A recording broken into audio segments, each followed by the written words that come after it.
In Dungeons and Dragons, what you do is to create a fantasized universe of the mind in which expediency to achieve your goal is more important than any kind of moral frame of reference to your actions. So we have a wizard now teaching the children of his magical studies. That's kind of far out. Mazes and monsters is a far-out game. Swords, poison, spells, battles, maiming, killing. Hey, it's all imagination. Is it? This is the Heroes Era.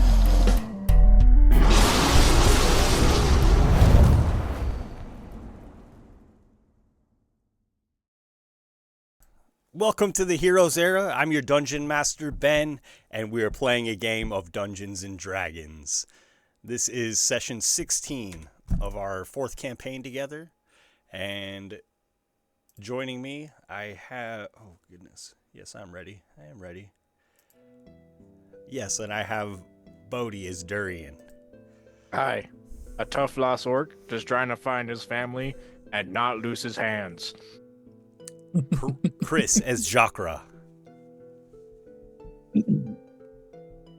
Just a Air Genasi monk riding the winds to try to find their heritage and history. Joel as Peter. Halfling sorcerer, your friend hidden in the shadow. And Jason truly as Desperado. Yes. I'm Desperado, the nimble elf paladin, hoping someone might give him a hand. And tonight we are telling a story, but we do not yet know how it will go. The players, the dungeon master, the dice, all of these will have a hand in how the game unfolds. This is the Heroes Era. As always, we appreciate you joining us for the game. We play this like a live action game, so it's like you're kind of just hanging out at our table playing with us. We're posting our Which, by the way, you sucked at the last fight, guys. You did nothing. You just sat and watched. Honestly, come on. We are posting our videos on YouTube. We're probably going to push back publishing them till Tuesday, so that we can have our episode names, things like that, ready to put them out. So usually look for them by the end of the day, Tuesday, and we should have 3 or 4 per month. And then if you need to catch up on things that have happened in the past, Bodhi is taking care of our session recaps, doing a great job with that. If you don't want to take all of the time to get caught up, but you do want to know what happened, that's a great way to do that. And then, of course, a shout out to Jason for working up some of these cool graphics for us lately, and helping with stuff like that. And then, Jason, you are looking like a true Desperado today, I must say. I am. I got my hat. Looking. And he wears a long leather jacket, so I got my leather jacket. I don't have studded other armor, unfortunately, but. Of course, you should gain inspiration for going to these lengths. Thank you. And I'm dressed like Jakkra. Oh. Fair. Yeah, they don't wear armor or anything. Jakkra has an X-Men shirt. Yeah. Yeah, Jakkra has good taste. He is. And if you would, kindly like our video, subscribe to the channel, drop us a comment if you want, if you're watching. That'd be really cool. And finally, our content does include descriptions of graphic violence and moderate language, so please be advised of that. Last session, a lot happened. The story progressed a bit, so if you missed out on that, maybe check out the recap or watch last time. It was a lot of fun. And you guys made your way out of the dungeon, that is designed for the Queen's entertainment, and you found your way to the Feast of the Moon that the Unseelie Fae are partaking in. And it was a bit chaotic. You were approached by different denizens there. and each of you ran into a trickster, and some of them were successful. Peter was tricked into giving up a spell, and Desperado was tricked into giving up a hand. So we'll see how that unfolds. There was also a big development as far as finding Silverado, who Desperado has been in search of, for the duration of this, kind of as a part of his story here that is unfolding. And you found Silverado weaving baskets and not knowing who he was. With your guys' help, he figured out a little bit of that and seems to be having his own revelations at this point in time. But when we left off, there were several things on the table, and I would suggest we just jump back into it where we were with considerations of where to go next and what to do. All right, first order of business. Jason, in order to complete the cosplay, you need to chop off your right hand. Yeah, are you committed or what, bud? Yeah, you really gotta get him. You gotta earn that Seriously. inspiration. All right, very good. Well, that looks too creepy. It is, actually. That's solid. You're like the guy from the Need a SpongeBob hook. episode. Yeah, totally. Oh God, what was the exact last thing that we did? We talked to Silverado, then we found Elias, and we talked to him. Right. And then we made a little deal saying he'll give us a location of the amulet, but we have to go steal a book from a library. So From the we Queen's still have private library, right? Yeah, the Queen's private library at that, which has some dogs defending it, and then we also have to find Kevin, who is being hunted at the very moment. So I don't know what you guys want to do first, but one kind of seems like a pressing matter, but might make the other thing we're trying to do harder. Because I can't assume we're being watched all the time, but if we try to help Kevin out and then we go try to do the whole library thing, it might be harder to do. So I was kind of asking, what order should we do this in? I mean, I wouldn't mind finding this gnome who took my hand, and I mean, this is a fun joke. This is a fun joke and all, but and I know my lady will take care of me, but two ends are better than one, as they say. Maybe we should absolutely get your hand back. Yeah, Desperado, if I could ask, that's not the voice. Hang on. I think it kind of is. Desperado, if I could ask quickly, when they took your hand, did they ask for you to give it to them or lend it to them? Because the phrasing is very important. I believe he asked. Sorry, now this gnome who kind of looked like he had an at like those the gnomes that we fought in the dungeon before we were met you and Peter. Yeah. Those. But different. No, but different, but same. They were gnomes. They were not quite like those gnomes. They had red ats, but not red ats covered in blood like those ones that we ran into. Nonetheless, he was he said he was going to cook. He was making an meal. And he asked if I might lend him a hand in preparing the meal. Okay, and he said lend. I forget the exact wording.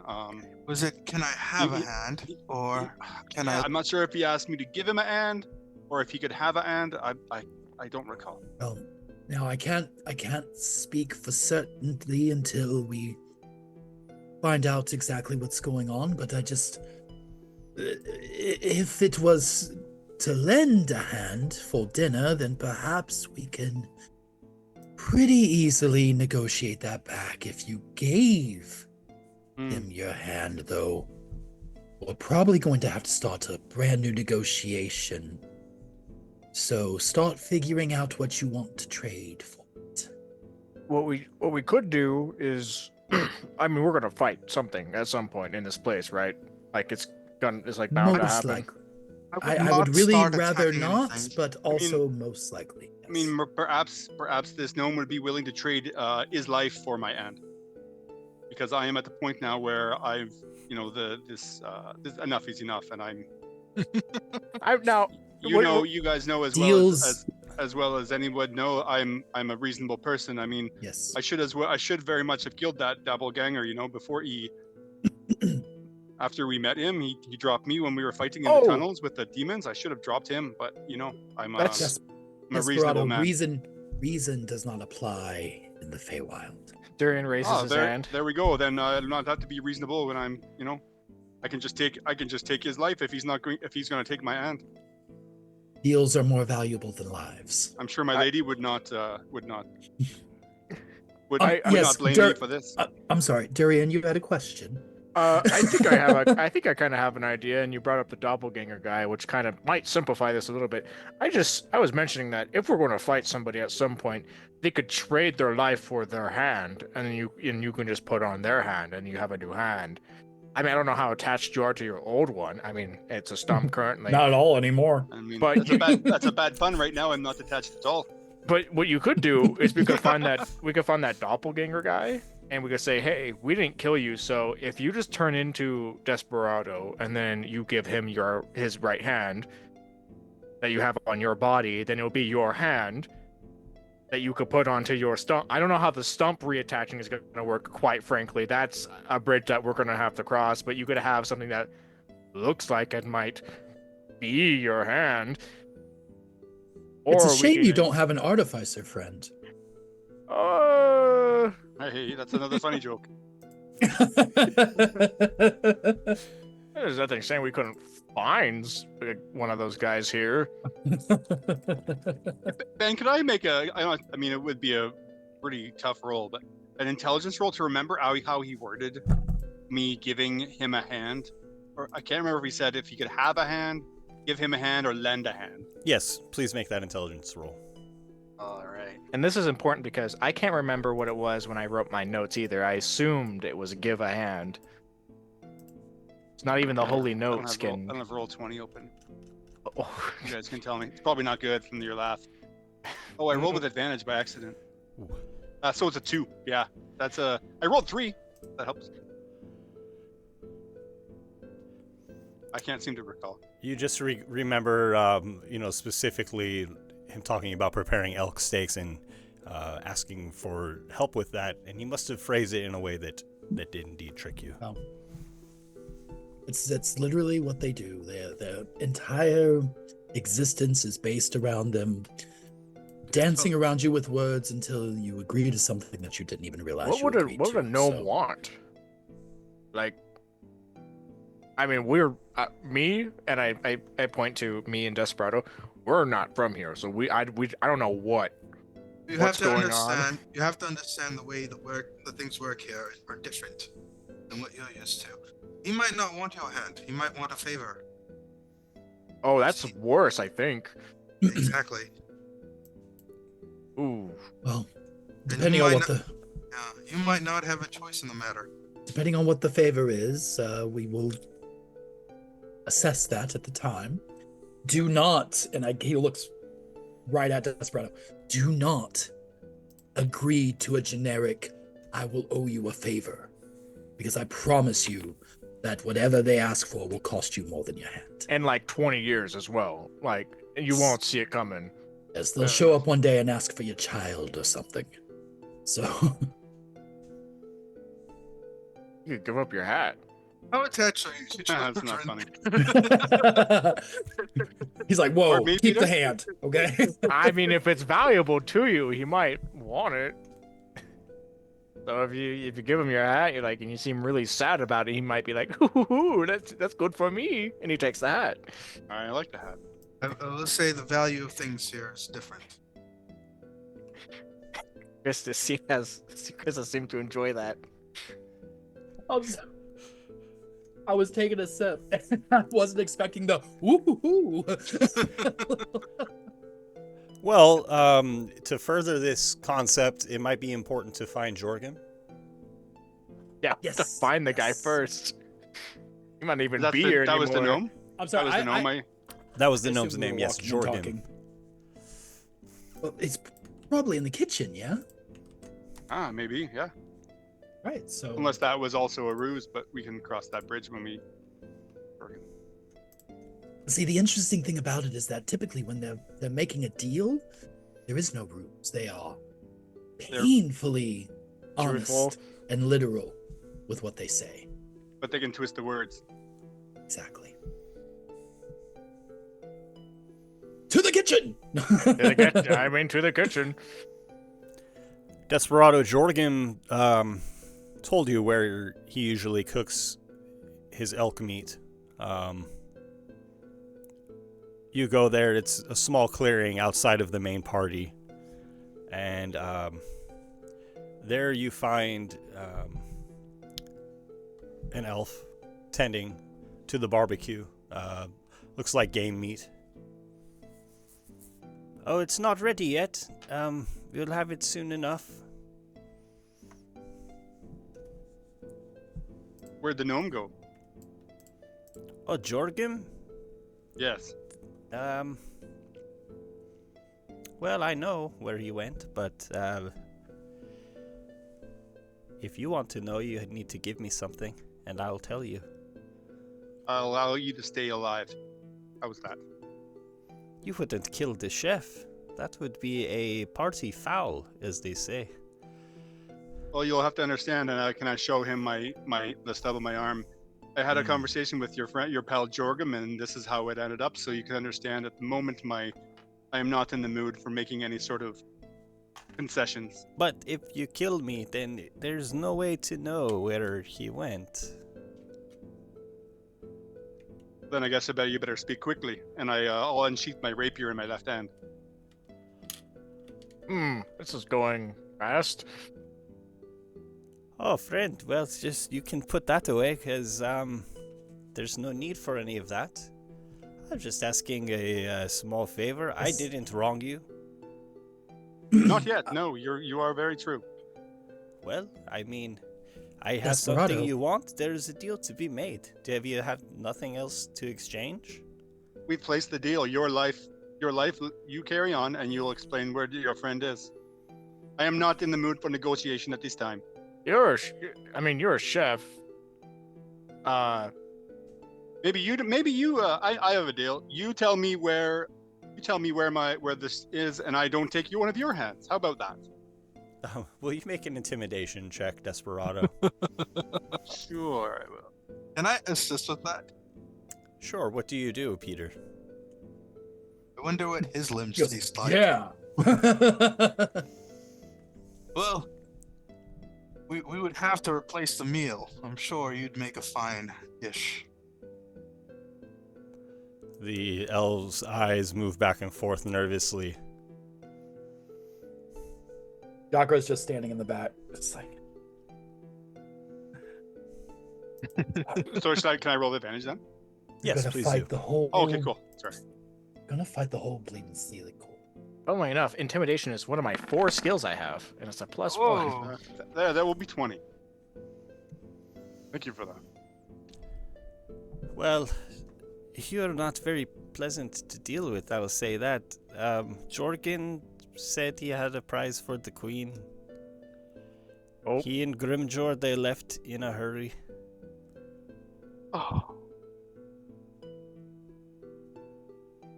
Dorado, I'm afraid that's not good news. Yeah, that seems bad. I know which way they went too, but I suspect that doesn't deserve any coin either.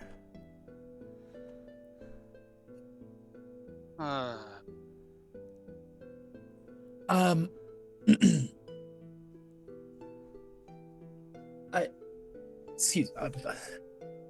very sorry for my friend. He doesn't know how things work around here, and he's obviously very upset for understandable reasons. I would love to find out the direction with which they went and perhaps their means of travel and any other information that you might be willing to give us in exchange for it. And basically whatever information you feel that this is worth. And I'll pull out my I have a wand of pyrotechnics. I just take it off and I was like, it doesn't really do a lot. It's just sort of a fun, and I use it and I sort of flick off a little, explosive little firework display off of it. Like it's just a fun magic item, but we're just looking for some basic information. So a basic item for some basic info seems like a fair trade, yes? And I hope that will allow you to forgive my friend for his frustrations. Everything is forgiven. They took the Trail of Dead to the east. Oh. You know that path? And were they on foot? Did they have a carriage or? They probably are riding hogs. Of course. And about how long ago did they leave? Before dinner, he helped me put the meat on, and then they took off. But, they think that they'll find the Queen's hunting party in the Canyon of Dry Scales. Okay. That sounds perfect. You gave me so much information, and in exchange, I will also inform you. Be careful with this wand. If you use up all of its magic within one day, there's a small chance it might break. So try to leave a little bit of juice in it so that you don't lose it permanently, okay? If you're not all on the mission with the man in the black hat, then maybe one of you wants to give me a hand with dinner. You're not fooling us twice. I'm sorry. No, I'm all right. How about you give us a hand? He begins to sweat and tend to the steak on the grill. I thought so. All right. Well, gentlemen, I believe we have a trail to catch.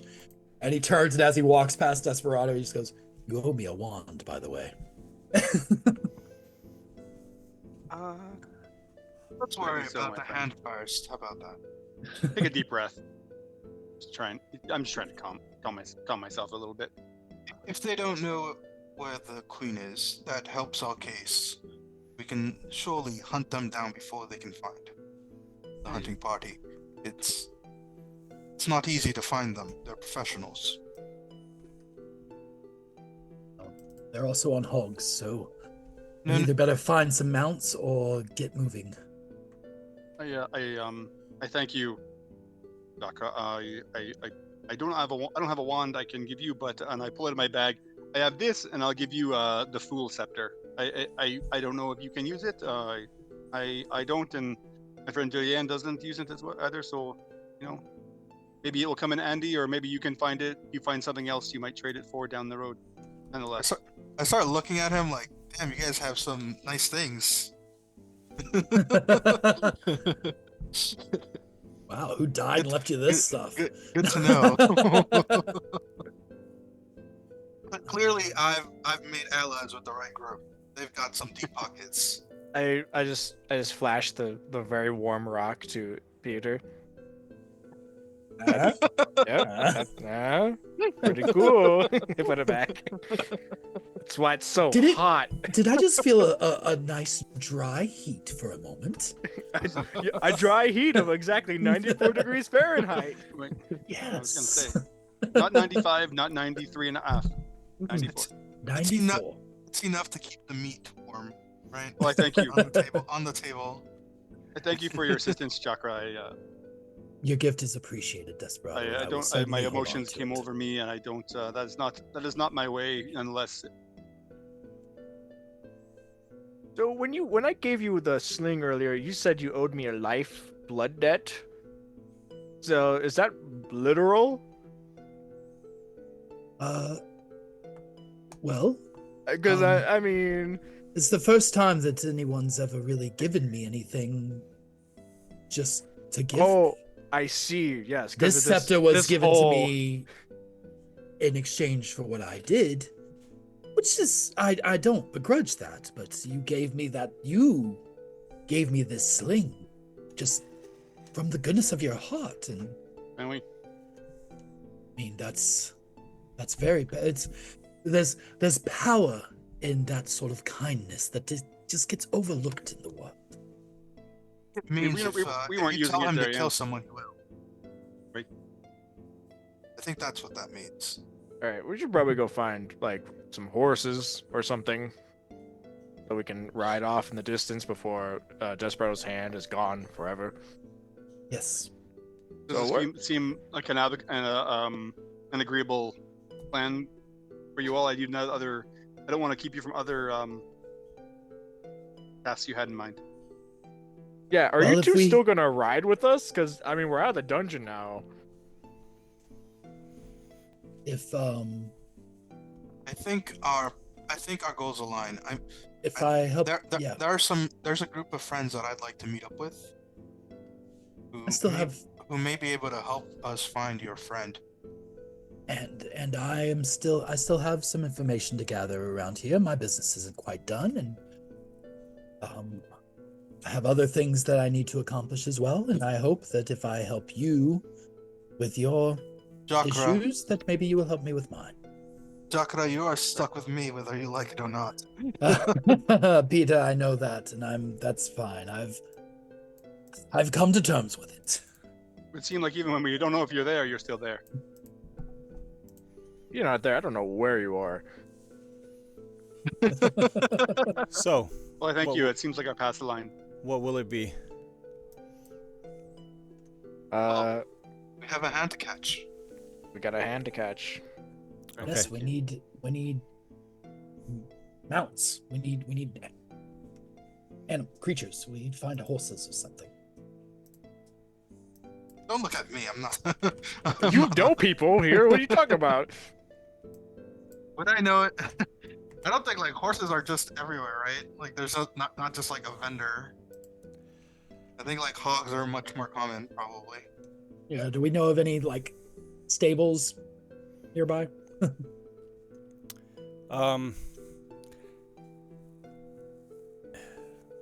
What would come to mind is that perhaps the goblins might lend you dire wolves, but that is a danger in and of itself.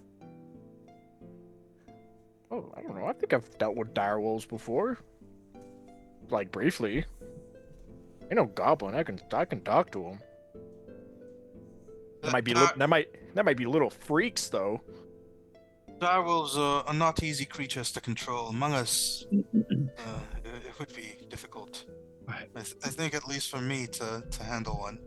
Well, if our only option is on foot, then we should probably get going. The good news is that they don't know exactly where the Queen's hunting party is, so they cannot travel quite as fast. But if we can pick up their trail, we can expeditiously hunt them down. But we have to go now. So, all right. You venture forth, leaving the party behind. The Trail of Dead is easy to pick up on the east side of the camp. The Trail of Dead smells like rot and decay. And as you begin to travel, you see the giant insects feast upon corpses that are haphazardly discarded on either side of the trail. Corpses of people, of animals, of things indiscernible. The trail is slightly raised, surrounded by dense overgrowth on each side. Vines and trees struggle against each other for whatever room that they can steal. Some of the vines have the girth of tree trunks, and every 30 to 40 feet perhaps, a massive tree dominates the surrounding wildlife, stretching far into the air, disappearing above the misty canopy.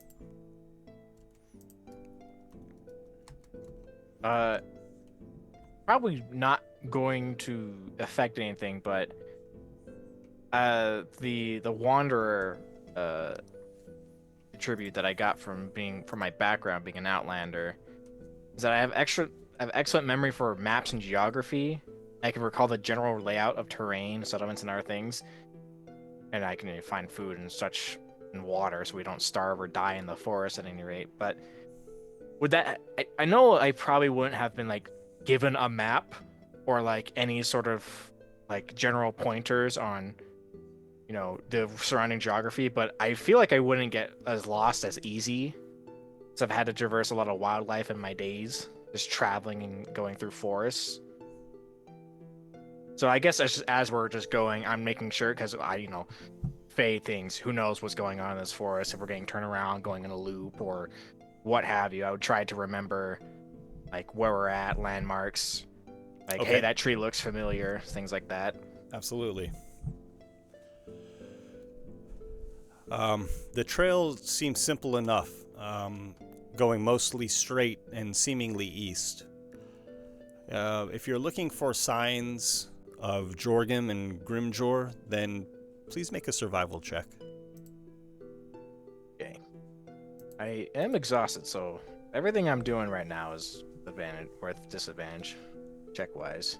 Can I forgo this to check for anything that might be hunting us? Yes, I would have at most 2 people make this check. I got a 15. It's pretty good. I could help you with the survival. I'm quite skilled in the survival. I could help you.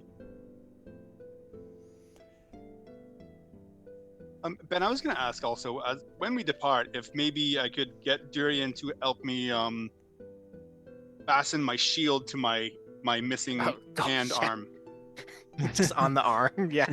Yeah. I help you do that for sure. There's a method to strap it onto my arm. I'm afraid that won't confer the bonus that wielding a shield would confer. Oh, would I still be able to use it as a Is it? Yeah, the shield has properties in terms of, like, it gives me advantage in perception and in initiative. Yes. Okay. Having the hand is to quite wield. the penalty. I can't use ranged weapons either. I can't Not use the having bow. the hand to wield it with will take some getting used to. Absolutely. I mean, it is a barrier on your body that's going to prevent, some things potentially, but getting used to maneuvering it without your hand leading the way is going to diminish its defensive advantage. But I'm happy to say that the magical properties would still apply. That's fair enough. Okay. She just cast spells like me. Oh, I do. Peter, you said that you wanted to keep a lookout for danger. Yeah, just to make sure nothing comes up behind us. Okay, will you make a perception check, please?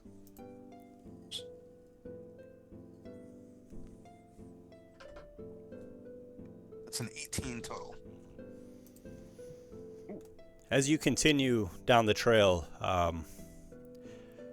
at times the smell is rancid from the decaying corpses, but Peter, you see a dark cloud ahead, hovering above the ground, and you hear the distant buzz of insects, like when a mosquito comes too close to your ear. This cloud is moving swiftly over the ground towards you.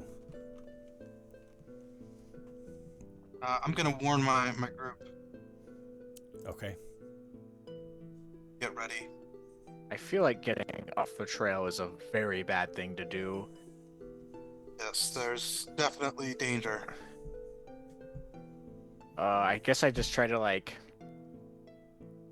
is it like a cartoon floating mass of bugs? Like type of dark cloud, or is it it's like fog rolling on the floor? As Peter directs your attention to this, you begin to pick out large shapes of creatures that indeed look like massive mosquitoes. Sturges, no doubt. I think I'm just gonna get in front and get my shield out and ready, and I have the sword of sharpness in my other hand. Okay. Jakkra, what do you do? Are they, do these bugs seem aggressive, as it were? Like they're coming to eat us? They are moving in a swarm down the path and they are headed your way. Okay, well, I will step in front of my friends, my new friends. Sort of put my hands out to the side to push them. Don't worry, I'll clear the path for us. Okay. Jakkra takes a deep breath in and lets out a 20-foot cone fire breath to just sort of,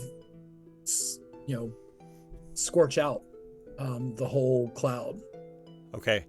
I'll have that take effect after Peter and Desperado make their preparations. Okay. As you wait for the cloud to approach. Peter, as Jakkra says, step aside, what do you do?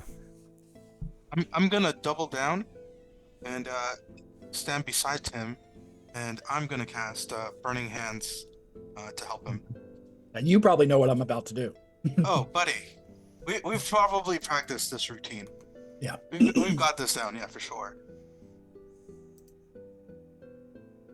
Give him the old scorched and torched, yes? Of course, my friend. I'm probably, I just set up shoulder to shoulder with my friend Darian. Maybe I'm shooting it between your legs. There you go. Like, I just, because I have that ability as a halfling to like move through my ally spaces. And you hear the swarm approaching, and you see this cloud, there are a great number of these insects, and you hear them zzz, and as soon as they're within range, Jakkra, you can act. So that requires dex saves from all of them, right? Yes. Yes, so you'll need to roll 475,000 dex saves. And it's 4d20 damage. Oh my god. What is You the were DC kidding. for that? Oh my. Jeez. He was joking, Ben. I believe it's 13. Okay. Yeah, because it's based off of my wisdom. 2, Excuse me. 3, 5. And about half of these sturges, these massive mosquitoes, drop to the ground burning. Oh. Yes. Right. And Peter, Yes, sir. Burning Hands requires dex saves. That's right. What is my So DC? That DC's wrong. It's DC 14. Oh my goodness. 6. They have They all fail. decent dex score, but your Burning Hands You're rolling pretty good dex saves, Ben. unleashes another cloud of fire, and the remaining beasts are all singed, burnt. You can deal damage if you wish. I believe it's 3d6. Yeah, I guess that's actually just enough anyways. Oh, they're very low, aren't they? And they just turn to Well, that's a ash good roll. upon the road in front of you, and all of the sturges are easily defeated. Just like we practiced. That was so perfect how we did it at the same time and did the exact amount of damage equally. Of course. You guys seem to have this practice. Is that common to see like that many bugs flying towards you? That it has to be like a thing? In this place, yes. Well, they're not always bugs. You have my thanks. Yeah, that was like I Could would have been worse. eaten alive. Yeah, thank you. Seems we've made some good friends, my friend Darian. Yes, seems to be so. You continue down the trail. Some of the larger insects feasting upon the corpses scattered when you cast your magic. And, as you continue, there are these, massive beetles, slugs, centipedes, but they all seem content to feast upon the rot and decay of the corpses along the side of the trail.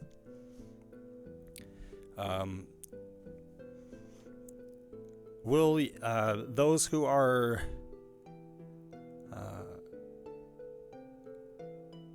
looking for a trail, or our navigators please make survival checks?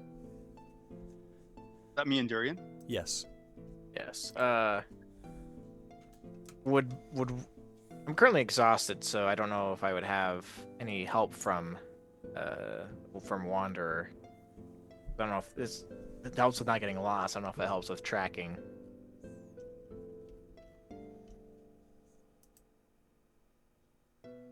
So in that case, I'll just roll advantage, which is bad, very bad. 6. I don't know where we are. Don't worry, my friend, I got you. Desperado, you see loose dirt upon the trail, and you notice the hooves, or the cloven hoof.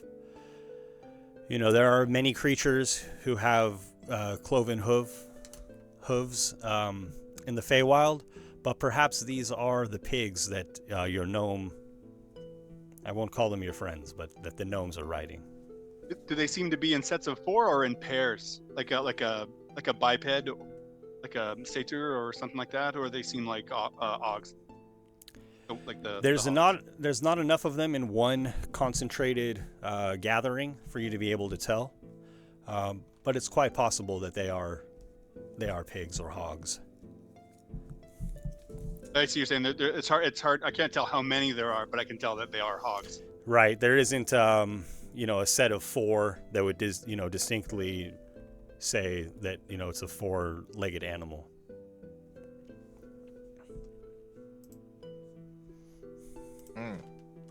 Does it lead on the trail still, or is it going off the trail? Yes, it is. It does appear to be continuing down the trail. Okay, that's good. Doesn't mean we'll have to leave yet. As you continue, you hear a sudden spraying, like rushing water, and then it desists, and then happens again moments later. The sound seems to come in waves. Weird. Waves. Is there a tide pool here?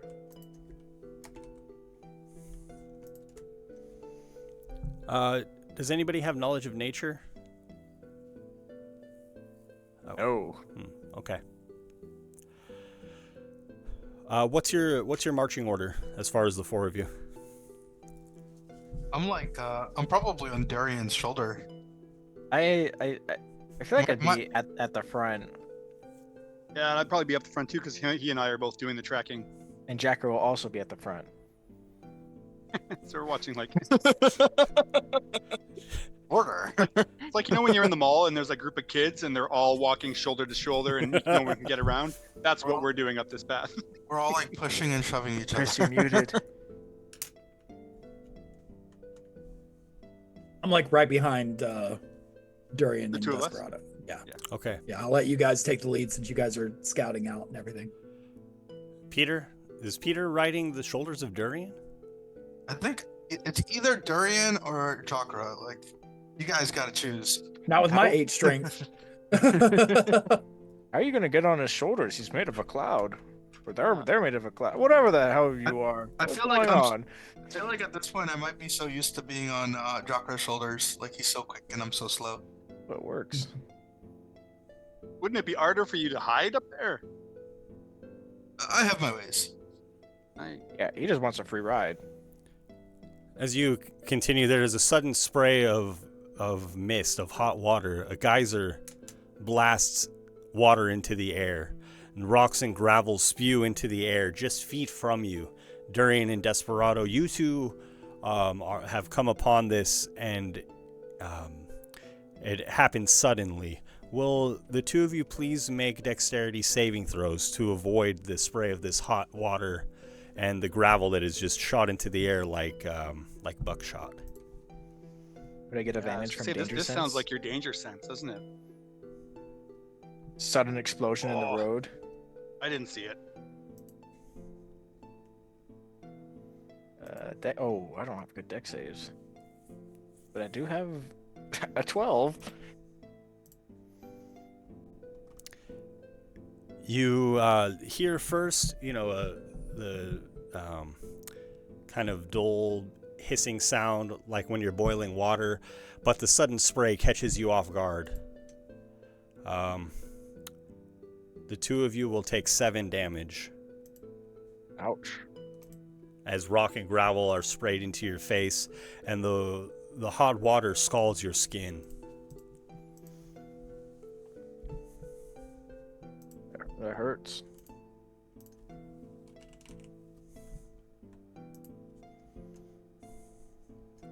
What does the ground look like where the water shot out of?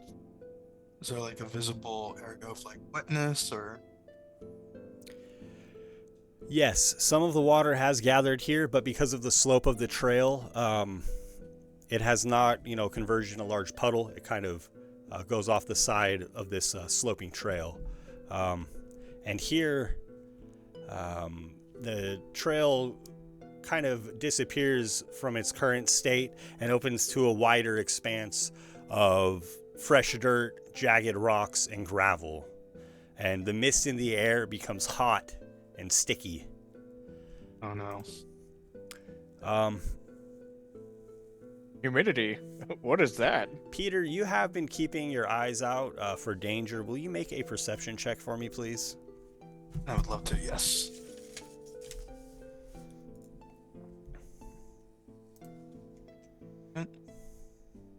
Perception? Yes, please. That's a 10.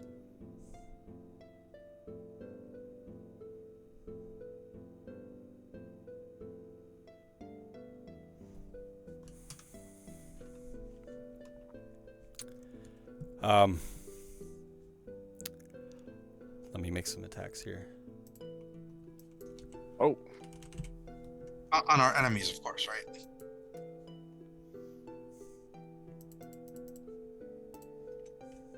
Damn goblins. A volley of arrows flies through the air. And one of them sticks into Durian. And one of them into Peter. 8 piercing damage to Durian. Ow. And 3 to Peter, as an arrow strikes you while you're, happily riding the shoulders of Jakkra. And will you all please roll initiative?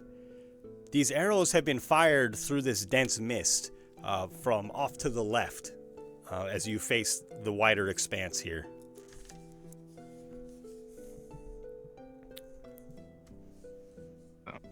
If they're firing through the mist, that means they can't be too far. What are your passive perceptions? Can you please put them in the chat for me? Guarantee you, Ben. Nothing that's gonna matter. What's a passive perception? Are we still doing 8 plus wisdom? Yes, 8 plus your perception or wisdom modifier, please. Oh. 9. Never mind. Mine's mine. Desperado, which roll is your initiative? Both. I have advantage on initiative. You rolled 3. I rolled 3. Oh shoot, I'm sorry.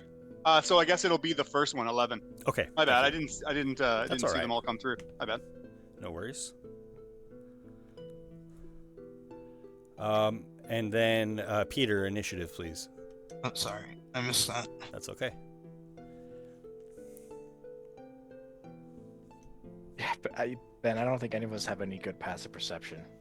It doesn't appear so. I think you could ignore that part that you have in your notes.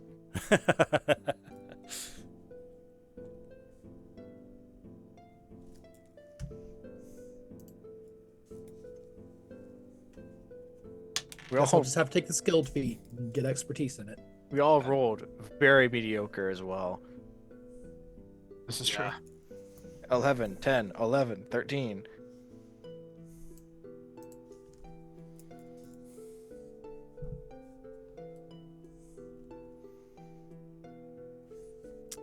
And Bodhi, if you want to go back to posting the initiative order when the party rolls initiative, that would be awesome, dude. Last when we were doing that in the past, that was very helpful. Okay, well, it's going to be very simple. Goblin, I have goblins, Peter, Desperado, Durian, Jakkra. I think Jakkra would go first because he has higher. Oh no, they do have the same initiative. Or, huh? You know, Durian, no, you you're right. rolled 11. Jakkra rolled 10. Yeah, you're right. Ignore me. I think I have the tiebreaker on Durian. Seeing that Peter is a bit of an easier target, arrows again fly through the air. A small volley, 4 of them. Rude. Bye, Peter. It was nice knowing you guys. And 3, small goblin arrows. They strike you, Peter. Make for me a dex save also to try to stay on Jakra's shoulders, or you can fall to the ground willingly. Honestly, it might be better for me if I fall. I might have a little more cover for future fire.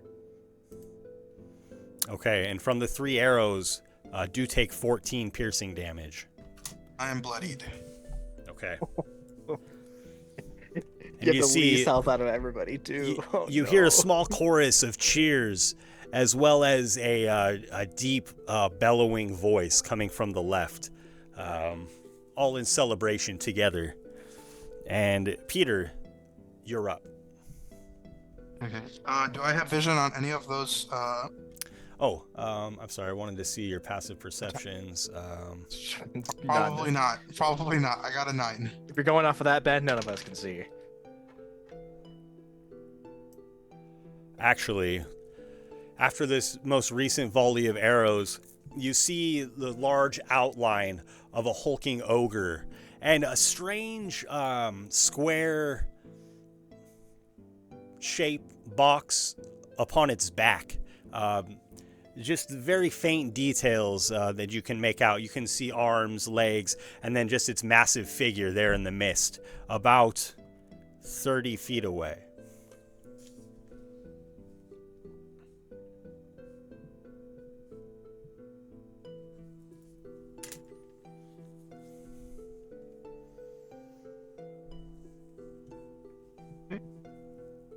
We got angry here, Durian.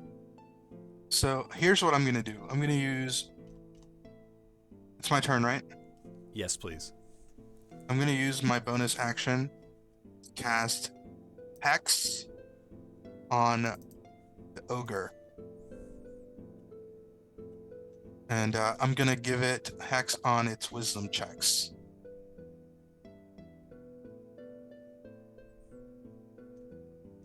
And then I'm going to use my action to hide behind Jakkra, my very good friend.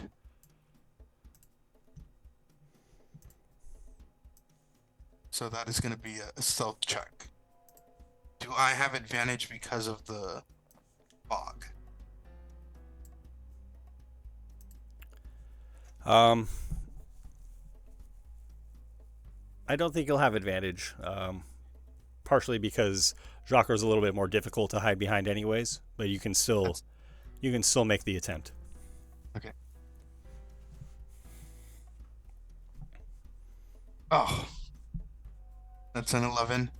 So he does have disadvantage on his wisdom, so hopefully. And that'll be the end of my turn. Okay, after Peter is Desperado. You also see the outline of this ogre hulking off to the left side. Is there anywhere like and they're so they're in the mist, like we can't see them. Is that right? Right, you can just make out their form. All right. Is there anywhere on off the path where I might be able to take some cover? If you retreat a bit, you can probably duck behind the slope of the path, and it might give you some partial cover. All right, just until they close in a little bit. But first I close my eyes and just kind of like put my hand up into the nothing, reaching out to the lady and asking for her blessing on myself, my friend Durian, and my new friend Jakkra, as I cast a bless on the 3 of us. Okay. Let's put that in the chat.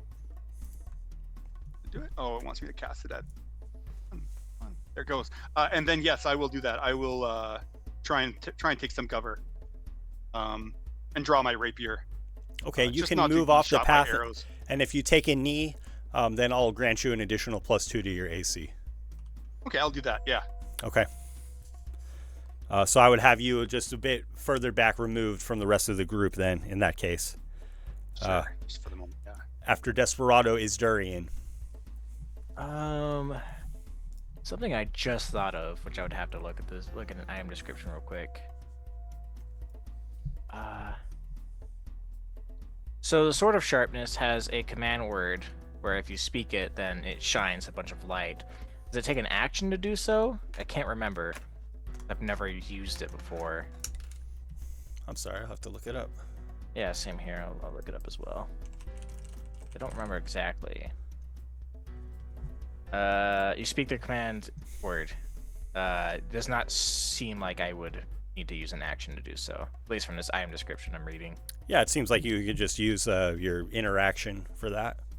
Okay. Well, I'm not so paranoid about being watched anymore, which is why I didn't do it in the dungeon with lots of magical darkness where it might have had an effect. So I'm gonna speak the word. I believe it was powder, and I'm gonna draw the sword out and use my bonus action to rage, and a 10-foot bright light and then 10-foot dim light out from there radiates around me, and I'm gonna go say, "Let's get him, Jakkra!" And I'm gonna jump into the woods, moving 30 feet to the big ogre outline. Okay. And I'm sorry, just to clarify, it's a bit of kind of a wider expanse, more barren of dirt, rocks, and gravel where this creature is emerging from out of the mist. Here and there, geysers of steam spraying out of the ground. And when you speak the magic word to illuminate the sword, it lights up all of the water particles in the mist around you, and it becomes very hard to see through that. Ben, I'd like to remind you of my warm rock. 94 degrees of Fahrenheit dry heat. No humidity here. What's humidity? I appreciate that, but oh, come on, man. The first time come up. I do appreciate that. However, the mist here has made the air very hot and sticky. And the mist is what is offering it the shroud to these enemies. So, as much as it does create a bit of an issue for you to see out of this, also it's harder to see in. So in some respect, it's also offering you concealment from your enemies. It's like when you're shining a flashlight at somebody, but they're also shining a flashlight at you. You're both blind. Yeah, at least we're both blind in this regard. And because water is spraying into the air and there's just mist falling everywhere, I just imagine it like when you're driving through the fog. You can't have your high beams on. You won't be able to see anything. So I'm sorry, I do want to be fair, but you know where the ogre was and you rush towards it to make your attack, right? So if I can speak the command word at will, could I just run up, hit it, and then use it to blind him to prevent him from attacking me? So you can, not at will, but I would say as your item interaction, essentially. Okay, so I could theoretically run in, hit him, and then use it at the end of my turn, so he would be blinded. And I guess I would be able to turn it off my next turn and not turn it back on. That would be a way that you could do it. However, you have already spoken the command word. For later then, as I run into the forest. Sure. A clearing, a rocky, gravelly clearing. And as you get near the ogre, you see its form become apparent to you again. And the ogre, you see its eyes wide and wild, trying to see you, still affected by the brightness of this sword. You can make your attack with advantage. As I'm slashing into him, it's like, don't worry, I can't see either. I have no idea. And I'm just swinging. Okay. It's been so long. Oh, a 19. I never crit with this sword. Never ever. Doesn't ever happen. Don't expect it. Okay, why don't 25 will hit. I assume so. All right, and I also got some rage damage on there, which is very good. And we'll just slap that on there. So 10 points of magical slashing damage.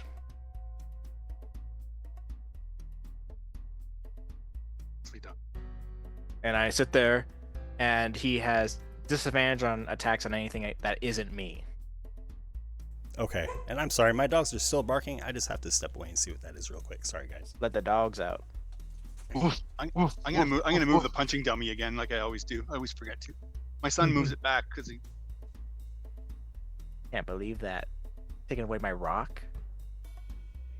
My 94 degrees, dry heat, no humidity. My dehumidifier. Taking that away from me. That's all right. Yeah, I'm sorry. I heard the front door and the dogs didn't stop barking, so I wasn't sure what it was. Probably just somebody sneaking in, so we're good. It's a burglar. Is that all For from me, it's Durian? always squirrels, Ben, at my house. It's the squirrels. Yeah. My dog loses it on squirrels. Yeah. Yeah, that's all I got. My in-laws have a bunch of squirrels in their backyard, so the dogs love going over there to chase them. After Durian is Jakkra. Right. Don't forget the bless. Varian didn't need the bless, but don't forget the bless. Yes. Oh, I've already got it marked off on my sheet. Jakkra is come to the light if you can see. So as soon as Peter got knocked off of Jakkra's shoulders, they just checked to make sure that Peter had as soft of a landing as he could, and then they turn heel and are right behind Durian, spreading straight into those shadows. Okay. Start taking some swings. Sure.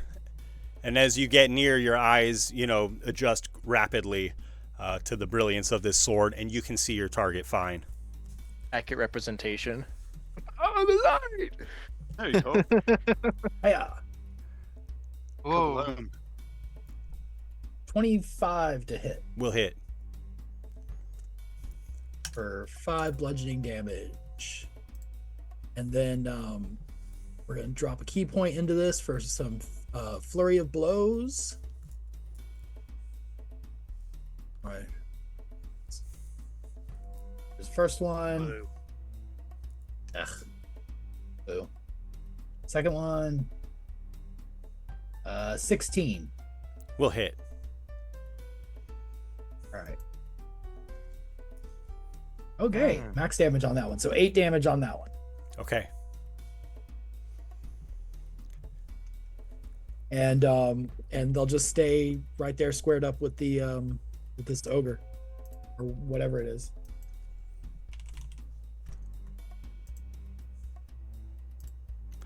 And as you close in on the ogre, you see that indeed there is what looks like almost a small shack upon its back, strapped to the ogre with long leather belts, leather straps, and out of it you see the small arrows of goblins sticking, and you can see their beady eyes within this this building, this small compact fort upon the ogre's back. Is that where they were?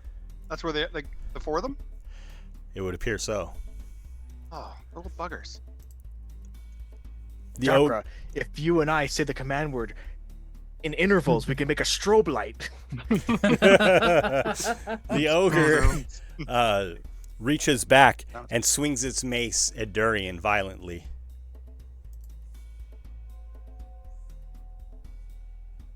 A miss.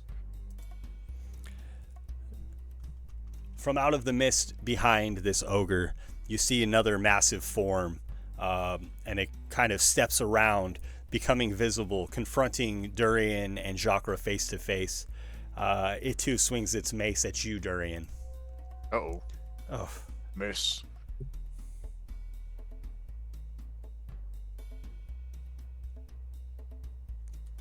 You can't hit what's too bright to see. I can't see anything in here. From the box on the back of the ogre, a small volley of arrows flies out, this time aimed at you, Durian. Oh boy, that'd be a pincushion. Wow. All One those hit. miss. 17. Oh, 17 hit. I have an 18 AC. This isn't updated because I have a shield on. Oh shoot, oh my bad. I'll fix that for next time. Yeah, No worries. it's been an on and off Cool. thing. I'm not gaming it, Ben. No, I understand. I believe you. Oh my goodness. Okay, so none of the efforts of these ogres and goblins come to fruition against Durian. Peter, there you are on the trail. You see Durian and Jakkra rush forward. You're up next. Very bright. Okay. I want to take some shots at the ogre that I saw. Okay. So I'm going to be casting Scorching Ray.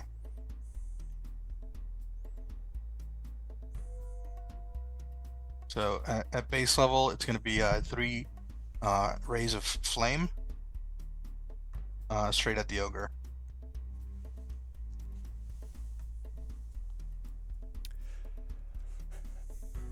So, I feel like because of this 10-foot radius of bright light within the mist, I feel like it's a little bit harder to see the ogre than it typically would be.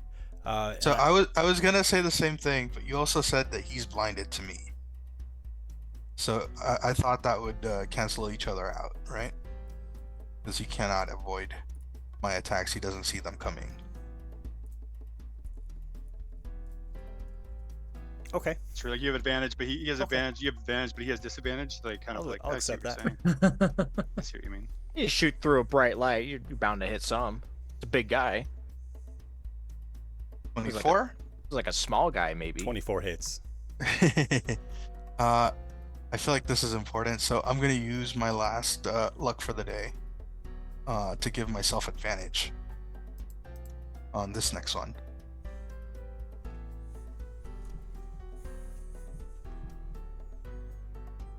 Twenty-five hits. Yep. And then the last one will be normal.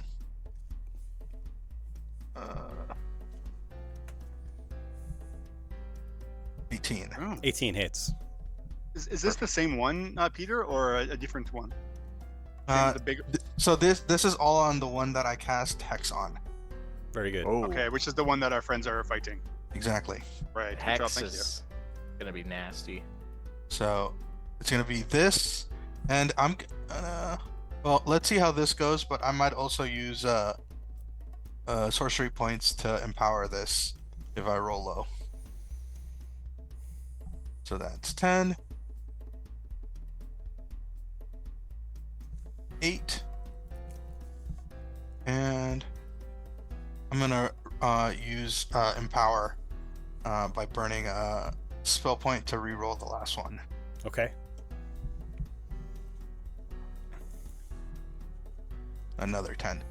So that's and then you roll 3 hex dice too. plus, as yeah, plus 3d6 hex necrotic damage. well, right? Well done. Nice. Another 8. So that's 10, 10, 28 plus 8. I think you could 36. also reroll the hex damage. The ogre technically. erupts in flames, and then quickly its limbs, its arms shrivel, and it falls over dead. The fort upon its back smashes open, and 4 goblins come tumbling out. Do any of them get trapped underneath that ogre? That's great. It looks like they're used to making somewhat of a perilous escape, as they do swiftly tuck and roll out of harm's way. How many ogres have died? And if I can, Ben, I'm gonna try to use my movement to find some cover. You can try to accompany Desperado crouched on the side of the path, over the crest of this basically small hill, if you wish. I will do that. Yeah. Okay.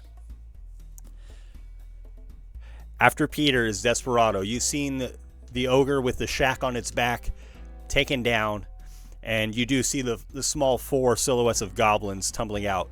You do see another ogre looming there in front of Durian and Jakkra. Nice. I will charge in and try and skewer one of them with my rapier. One of the goblins? No, I'll go.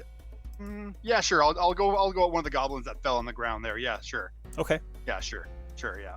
Are they prone? Or do they all make 3-point landings? Superhero landings? Yeah.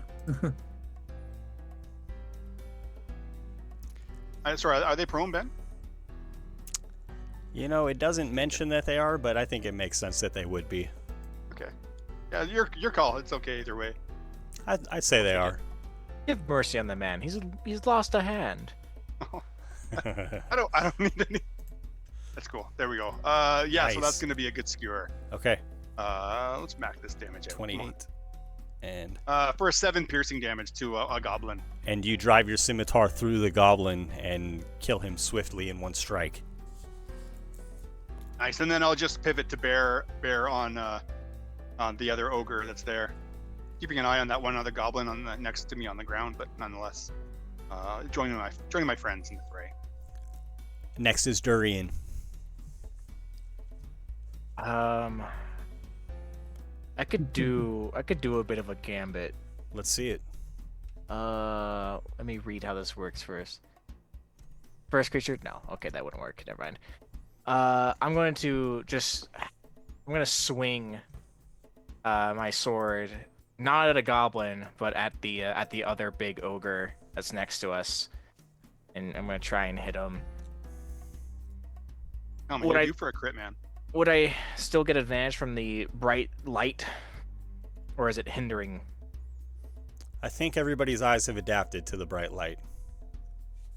So if I turn it off, then you'll have disadvantage on your attack. Okay, fine. I'll just hit him with the sword normally. We'll give it a go. Got him, man. Yeah, I'm not gonna reckless because I feel like that'd be really bad. It's another 19.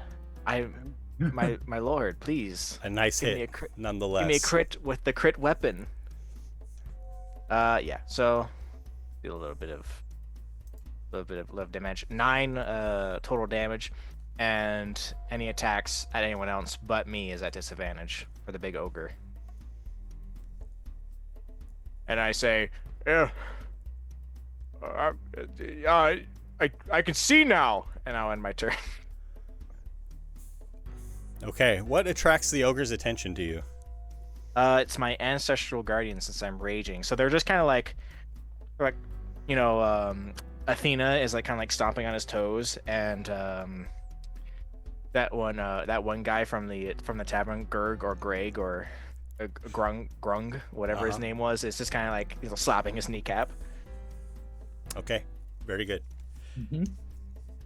After Durian is Jakkra.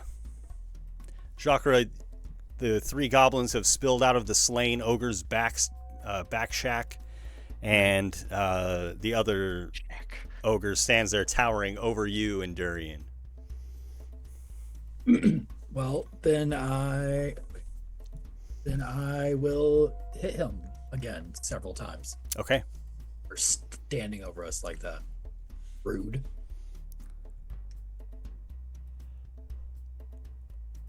That is do I still have Bless up? If so, it's a dirty 20. Hits. Nice. Yeah, you still blessed. That's it. Oh, nice. Max damage. That's going to be 6 points off of the quarterstaff. And then they're going to come around with the opposite hand with an unarmed strike. We're going to drop another key point, do another flurry of blows with it. Slap 2 of him. them. 25 hits. 25. Max that out too. For another max. 8 points of damage. And then a 19. Will hit. You monk, who dis? Yeah, so they come across with the quarterstaff. They come back with their elbow, and then they continue to spin around into a back kick.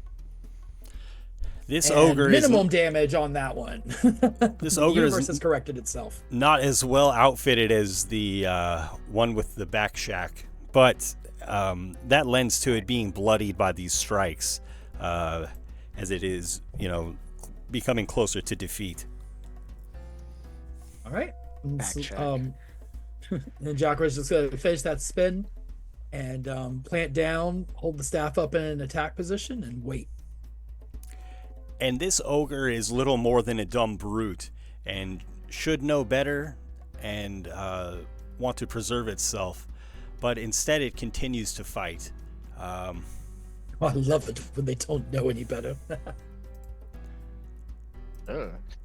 It swings its mace at you, Jakkra. At disadvantage. At disadvantage. Instead of a 23, a 22. You have resistance.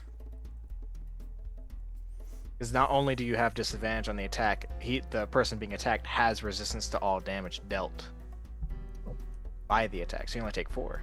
Yeah, so take that. Nice. No way. Why do I have that? Because of my ancestors. Because of that thing you gave me? Oh, okay, cool. They got to give me resistance too. That's awesome. It's so whoever gets hit, that's not me. That's anybody. Badass, honestly. The goblins stand up, wielding their scimitars, and they rush against you, Desperado. All 3 of them engaging in swordplay. Oh no! Hiya! Oh, one crit. It doesn't hit me, but when he hits me, he crits me. Leave a mark. And we'll max out the first one at 8, and then plus 3. So 11 damage from the first hit. 11. And your AC right now, I think, is 17. Is that right? Okay. Yep. Okay, so the other 2 swords miss. And next is Peter.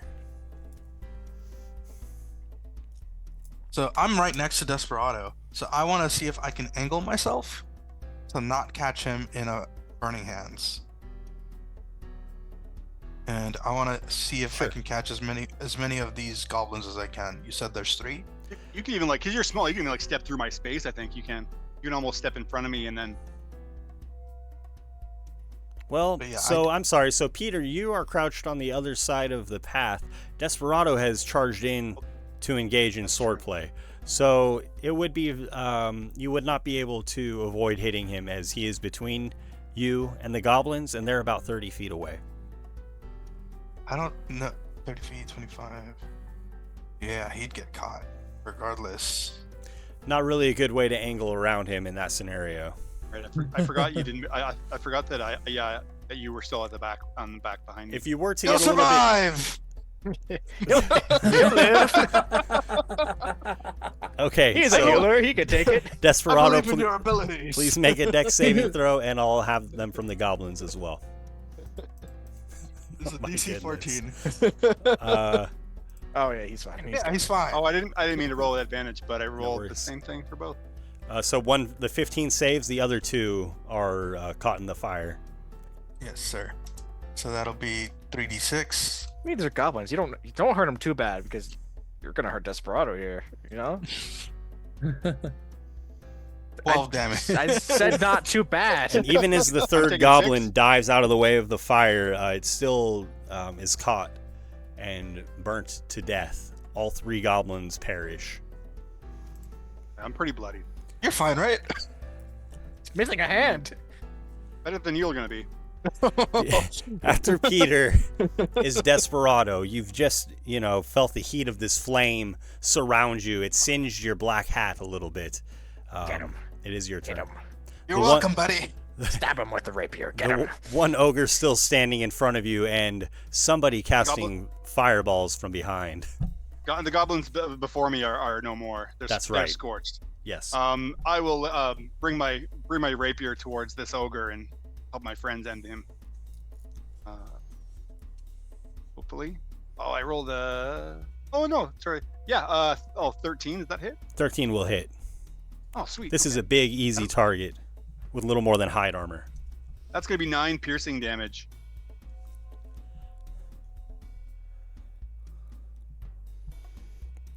And that's all for me. The ogre says. Oh, I probably should. I should probably make sure I maintain concentration on the bless. Okay, thank you. Yeah, 11's good. The ogre says, "I yield," and just releases the mace, only gripping it by a couple of fingers, holding his arms out wide. Next is Durian. So there were no goblins shooting at us from his hut that he's got? He doesn't have a hut. Only the one had the back shack.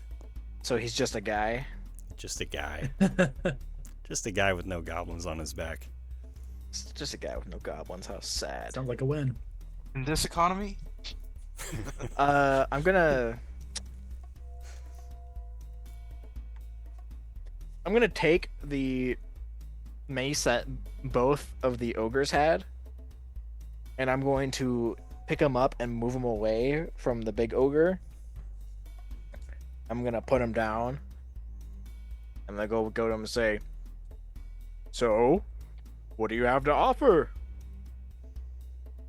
I learned that you wheel and deal in this place, so I'm wondering what you got, you know? Not that I make the habit of robbing people, but it seems to be what you do." Just a bit of gold, and we can break from initiative. You spare my So, life, I'll give you my gold and this squirrel pelt. How about, do you know anything about a group, like a gnome walking through here with a hogs, like riding a hog? You know anything about maybe him and a group going by? 2 hogs, 2 gnomes, they came swiftly and were gone before their arrows could hit them. So just 2 of them? Straight through the mist. 2 of them. You would you eat a gnome if you had it? Or someone were to give you a gnome, would you eat it? Or have use for it in general? Yes.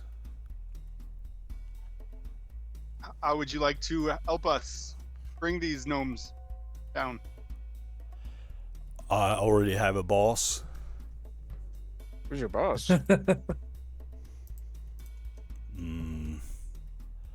Don't want to tell you his name. I'm sparing your life. Can I whisper in his head? What harm is there if I already know everything you do?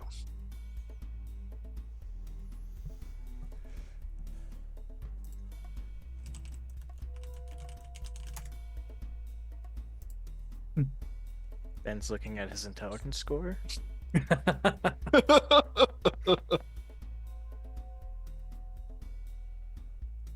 His name is Suji. Suji? That's right. What is Suji? Are they another ogre? That's his name. Do I recognize that name? Is it someone like of importance in the city?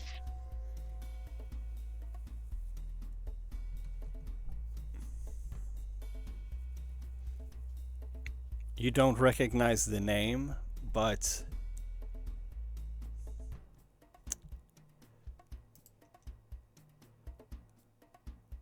suddenly from behind the ogre there's a blast of cold air, and the ogre stiffens as frost pelts it, and I would have Peter and Durian, because you are just in front of this ogre, make these, and Jakkra, but everybody please make a Constitution saving throw. See. Don't forget bless, guys. Yeah, it's still there. And the ogre freezes into a statue and it falls over.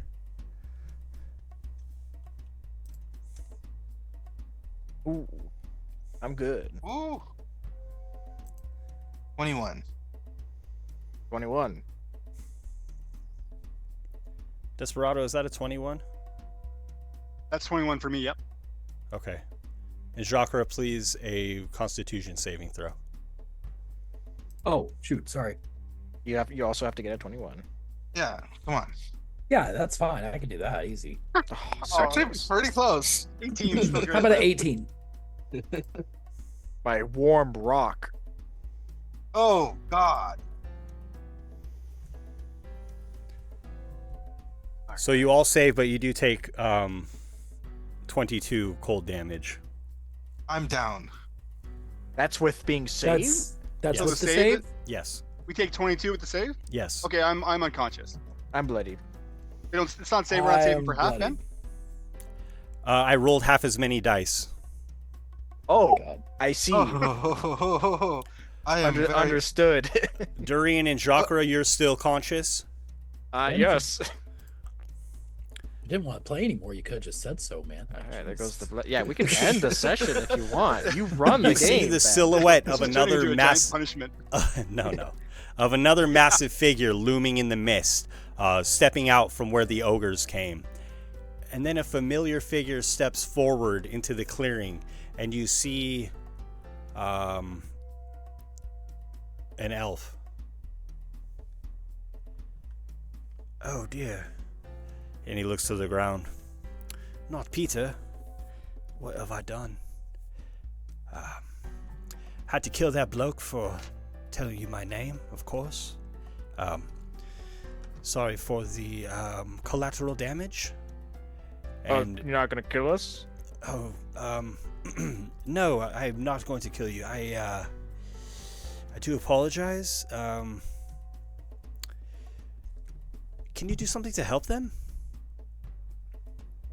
Oh, yeah, I have a potion.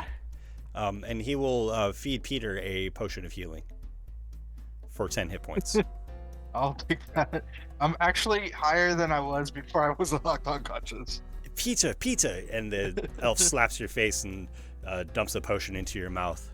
One of you, your friend, it's fine. I mean, he could have healed, but you gave the potion to him. I'll check. I remember. Because yes, in the last session you pointed out that Desperado had a potion on him. And where it was. He gave it to me. Oh well. So I'm kind of hesitant. I want to. Can I try and make like a medicine check at disadvantage to try and stabilize Desperado? Sure. I don't want to use the only potion we have. Oh no! I want some blood. Right? Watch some blood spurt out of his chest. Okay, maybe I give him the potion. Yeah, Desperado looks like this cold really hit death. hard. Yeah. Okay, I give him the potion. His limbs are beginning to turn blue and black. Oh. Okay, all right. I heal him. Like count to 6 then, and then roll death. Listen, normally I would have celebrated doing that, but I've actually quite grown to like you, Peter. And Peter, you recognize the elf that you spoke to at the Feast of the Moon. Oh, you don't say.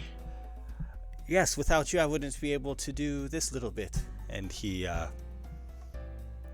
casts a chromatic orb.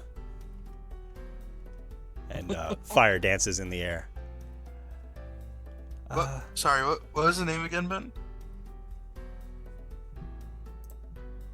What was the name that we got from? I already forgot. Was it Shia's or something? Suji, I think. Suji. I'm sorry, I should have written it down immediately. Yeah. TSUJI. TSUJI. And be careful with that little trick there, friend. The elemental powers are not to mess with. Indeed.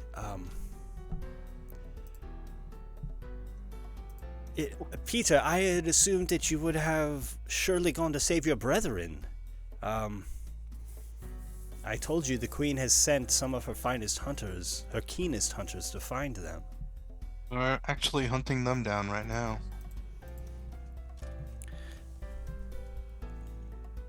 Well, I would have. I suppose you would have any information on where they are currently located, in exchange for almost killing half of us. Well, this trail leads east. Peter, your home, I believe, is still to the southwest. So that's why I didn't expect to see you here. From what I know, is that correct, Ben? Yes, the last time. Sorry about my dogs. The last time that you were on this plane of existence. There's dogs in these woods. They're closing in. I don't know what's going on. We're pretty close to them. Is it correct? Is it? Right. That's what they're asking. Peter, the last time you were here, yes, although the halflings do move from time to time, they were south and west of where the Feast of the Moon was taking place. And so I would be a bit surprised to know that he knows where they are, right? Oh, yes, good point. I would say to Jakkra, he's not supposed to know that. In his mind. Okay. Will you make a deception check with advantage? And I'm going to roll an insight check with disadvantage.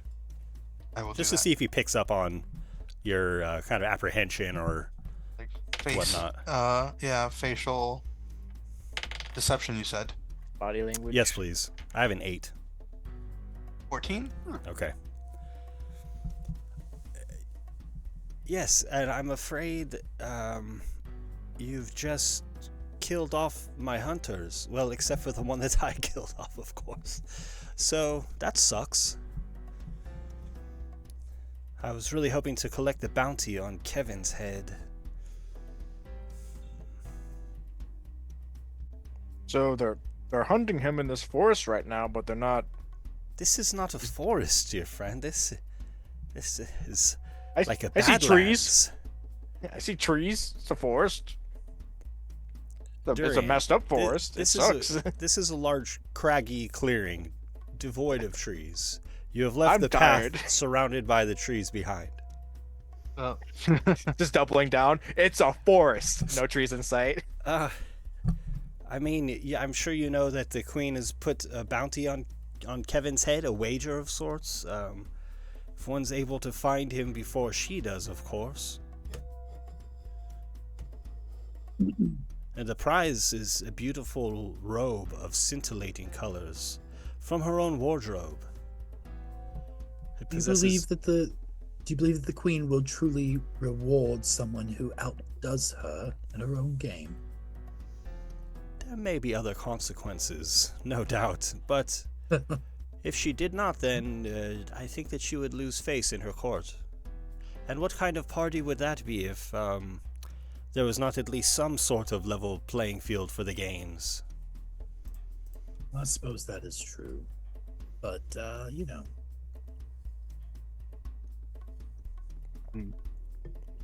I do think.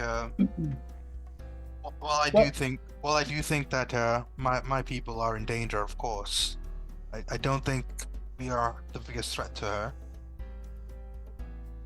and definitely her attention is split between many things. Ben, we are going in the direction that the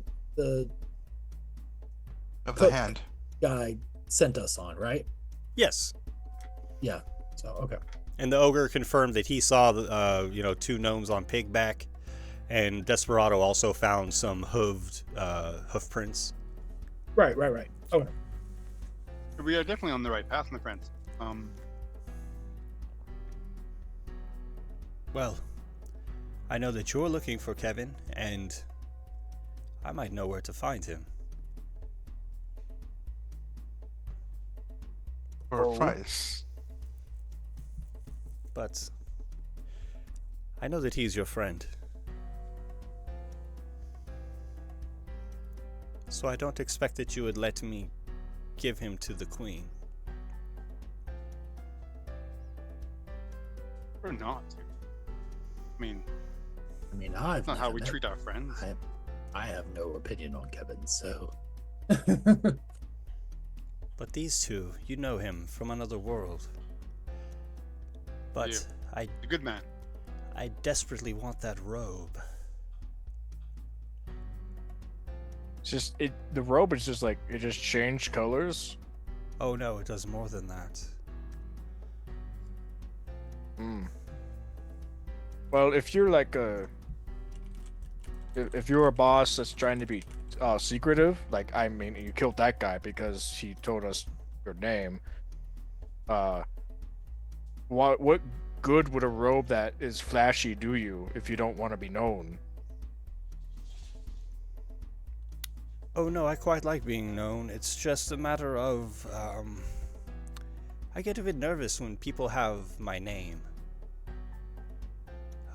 In this world, it there is some power in that, I will admit to you. You could use it for a bargaining chip or,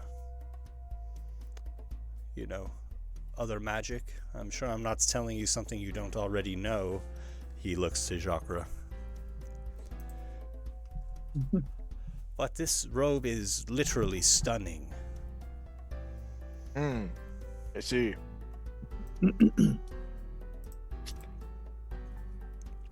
Well, I kind of looked towards Desperado. How do you wager our chances of finding him just, like, on our own? Finding Kevin. Yeah.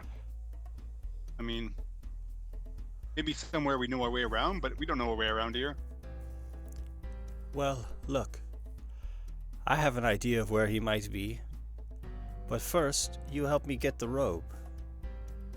I have an idea. Oh, okay. You want to... You're implying that you want to obtain the robe in such a way that Kevin is put in a jeopardizing position. No, but what about the other Kevin? Kevin's doppelganger. Oh. Now, we can't kill him, so that is a problem. A little devious. I mean, we did spare him. Yes. So maybe he owes us a little. I mean, he might already be dead. Who knows? I mean, I hate to say he has been somewhat bragging about how he tricked you as well. Mm-hmm. But if we could get him to look like Kevin, and then we petrify him so he's all but dead, present his body to the queen like a trophy. You could say we had him stuffed. Perhaps even sever a limb to make it more convincing. Just so he doesn't die, because if he dies, he turns into a tentacled, hideous monstrosity. But, is it really a stretch to say that that's not Kevin? He said he takes on many names and he doesn't know his true name anymore. That's right. It would be Kevin, in a sense. And he played the part of Kevin for so long when we were there. So even if the queen were to find out, she could not perhaps retaliate in reason. She couldn't renege on the deal because, you gave her Kevin. Even if he was petrified and later she finds out that maybe that wasn't the case, that's what was delivered. And the queen likes to hold trophies for her own enjoyment and the enjoyment of her guests.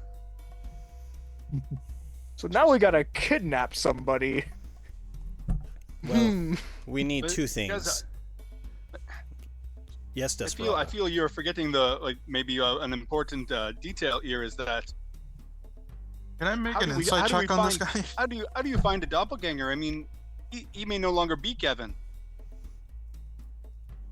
That is true. We would need Foe, the doppelganger. And of course we would need a powerful potion to petrify him, to paralyze him. Peter, what's the issue? What do you mean?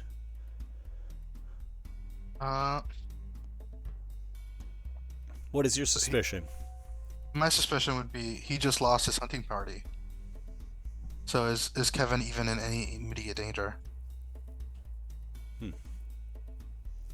Maybe there are others that hunt him though. He just said that he lost his party. He might be powerful, but he can't scour these lands on his own. Make an insight check, Peter.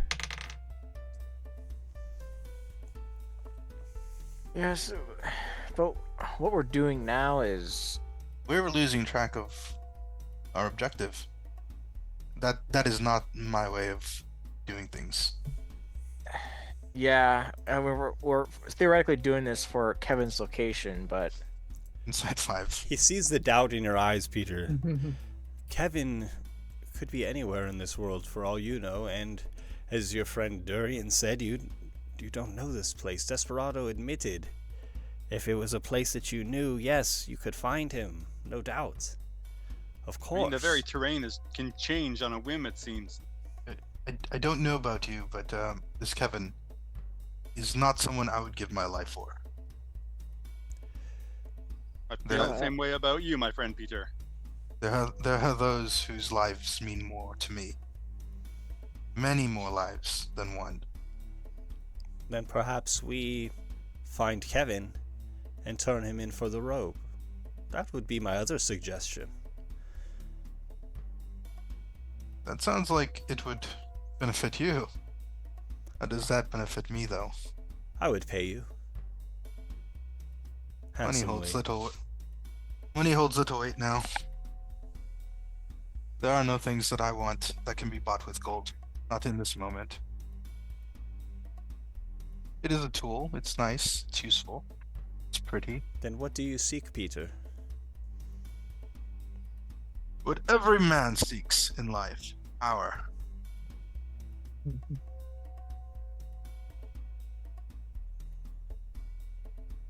Well, it would certainly gain you status on the court if you were to best the queen at her own game. Perhaps it would give you enough leverage to save your friends at your village, lest they be turned into stew, like the others.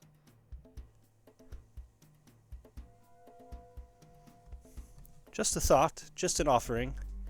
Look, you have me in a difficult position. You have killed my hunting party. We're not the best hunters, of course, but,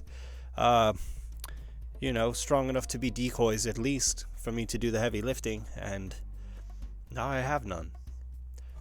I'm just merely offering an alliance of convenience. You want something? I know where to get it. We can both come out ahead in this.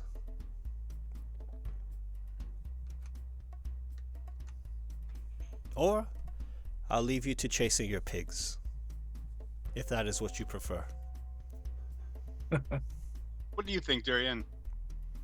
Oh.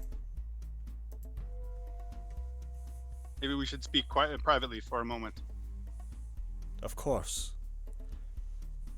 I'm gonna go with the group and keeping this guy in eyesight. I'm gonna move away and whisper to everyone else and say, so he's offering us the location for Kevin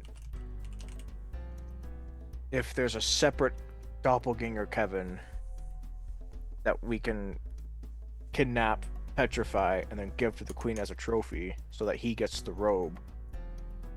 But where in that transaction does he tell us where Kevin is at, and would it be too late? I'm okay with doing that plan because it means that he comes out ahead and we come out ahead. It's just where does the thing that we want happen? And it would include with us leaving this place and going and finding the guy and doing all the work and getting the potion and all that. I mean, it also involves the queen not seeing through the ruse, right? And one thing I feel like I'm learning is that this queen is quite powerful, and to cross her should not be on anyone's agenda. Not a good idea. The thing we could do, however, is we could help him do everything but deliver the ruse. I do not like to leave my fate in others' hands. Yeah. If we were to follow his plan and deliver a fake, it may be that he is powerful enough to avoid her anger. That does not mean that we are in the same boat. We could make an agreement and say, we'll help you get this guy, we'll help you make him turn into whatever, and then petrify him. By that point, he tells us the location, and then we leave him be. And it's up to him what he does at that point. Or we can try our luck. Trick. We can try our luck at finding pigs. Can I ask? Can I ask what exactly are your goals? Because they seem ever changing. Yeah, that's not too surprising. I just want to get Kevin and get him out of here. This That's place kinda is. it. This place is not somewhere you should be lost in. You must choose a direction. And I would like to find Kevin. If I can find my aunt also, that would be a bonus. But you know, Kevin might know somebody. You know, maybe.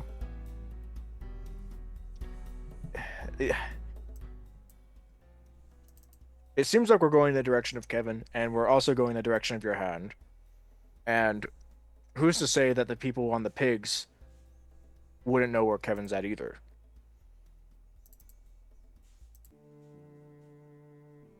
I don't know. It's very bad. Brass tacks, get Kevin, get him out. Other thing is find location of whatever.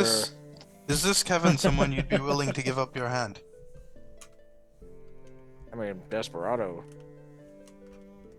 How kind much of the is question he is that, as you plainly see, I already have. Then let's not wait. Then let's not waste any more time. I also have things that I must attend to. If your hand is worth his life, then let's find him. So we don't agree and we go. And just before we turn, I'm gonna kind of grab Peter by the scruff, like here, and just say, "You ever catch me in one of your spells again? You're gonna wish that you only lose one hand." Oh my! This guy's a killer. He's changed since he's been in here. Jakra's gonna lean over to Durian and be like, "Is your friend always so uptight?" I know he wore black for the longest time, but he was always such a cheery fellow. But now he's fitting the look. I mean, I understand he's had a rough day, but it's been quite a rough day. It's been a really bad day. I don't mean to interrupt, but then don't. If we wow, Jakkra had a bad day too. If we were to give the queen a Kevin, then she would no longer be looking for a Kevin. Just for your consideration. Before you get ahead of yourself, friend, if we were to make a deal, we want our end fulfilled first. How so? That's the point, though. The queen stops looking. There's no point in giving the queen a fake Kevin if someone else were to find the real one. Do you all? That is true. Do we not think that the queen will see through this? Better to get him out of concern, Jakkra. Better to get him out of here quickly. No, I understand. It's still the best option that we have, but I think it's a real thing that we should consider as, at least to have a backup plan. You know, I might be new to this place, but it seems things are taken quite literally. And I looked at like all the resident Feywild people, so pretty much everyone but Desperado. Like I even looked at the new guy, like, right? That's the case. It's quite literal. It can be. If the guy we take, and I'm looking towards Jakkra, turns into Kevin and has been Kevin for a period of time, he could quite literally be Kevin and look like Kevin. If he's petrified, he can't change, and he just stays Kevin. So there is like some deception going on, but it is technically the truth. And would the queen really want to be humiliated? If she goes for it at first, she's kind of stuck, in a way. Yeah, and and she if has a trophy. That's true. And if she gets deceived, who's to say other people won't try after that, seeing weakness? She may see it as a sign of strength in us. If she were to find out it was a ruse, and she's like you said, she may not want to. She could find it amusing. You may not want to admit it, but nonetheless may see the power in us for coming up with such a ruse that she was able to fall for. Maybe this is the case, my friends. Maybe we do this. How do you propose we petrify this doppelganger, Kevin? Well, I can make a potion, but I need one simple ingredient. What is that? Some dirt here. Is that simple enough? I smile. It is not. Perhaps it is not it is something that everybody has, but it must be taken from one creature specifically. We just need a pair of eyes from a basilisk. Oh. This is a powerful creature, a powerful reptile. And Right. I'm hoping you know. I'm assuming you know where we might find one. This creature. I do have an idea, actually. So how Is there a about bonus if we bring both of the eyes? We will need both of them, yes. So how about this?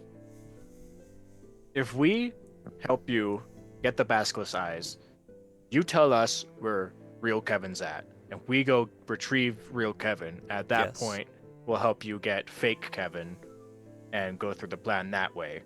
That way, halfway through, we both get things that we need, and I'll be happy to help you after. I see no reason that wouldn't work. You get Kevin out of danger, and then we enact our plan against other Kevin. That seemed good to everybody. I look towards the group. It sounds like the best plan that we have, so I say we go with it. Seems like the path of least resistance point. Peter? Seems so unlike me to bend to everyone else's will but my own. Seems that everyone is getting something. I have a request of my own. What's that? I mentioned friends. They're hidden somewhere in the forest. Queen is looking. They must be warned.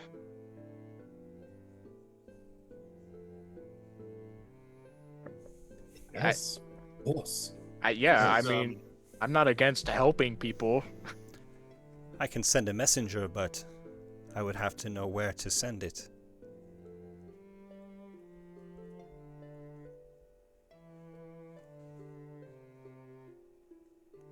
He knows the direction already. I think I've been burned too many times by other Fae to never trust, like, that kind of information. To any of them.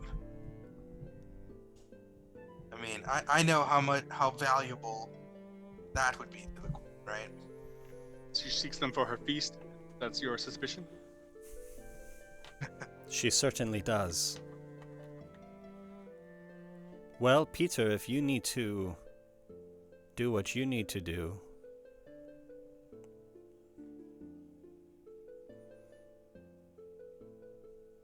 I mean, this can be something you can think on. I think, right? I look towards the guy. We'll be back with the Basilisk guy. Peter, you just confirmed the Basilisk guy? I apologize, I spoke over you. Yeah, we'll be back with the Basilisk guy. We may speak on it then. Very good. I will go to camp. I will try to find Foe, the doppelganger, so that we at least know his identity. You bring back the eyes. I will tell you where to find Kevin. And then it will just be a matter of getting there. You'll tell us where to find the real actual Kevin that's being hunted. Kevin, Commander Hawkins, your friend. Okay. And then we'll find your friends and warn them, Peter. I value your friendship. I thank you. Right? There is a canyon that is south of here, the Canyon of the Dry Scales. People seldom go there. It is home to large lizards and a tribe of cannibals. I've seen a basilisk at the base of the falls at the south end of the canyon. I imagine it must need to drink at least every couple of days. There's a good chance that you will find it there. It is hard to get out of the canyon. I'm not sure that it would wander far from that locale. Mm-hmm.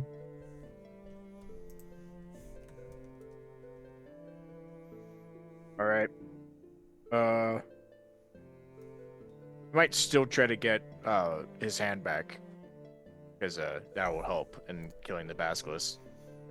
I am definitely a disadvantage from my Missing hand. yeah, what I would prefer. Maybe you'll find Nonetheless, those gnomes along the my way. lady guides me. My friend Suji, I understand that I've one other request. I hear that you have something that you took from Peter in our exchange. I wondered if you might return that to him. As a token of our new friendship, I release back to you your spell. Would go a long way. I agree. Thank you. If you cross me, I will unleash a blizzard upon the group of you when you least suspect it.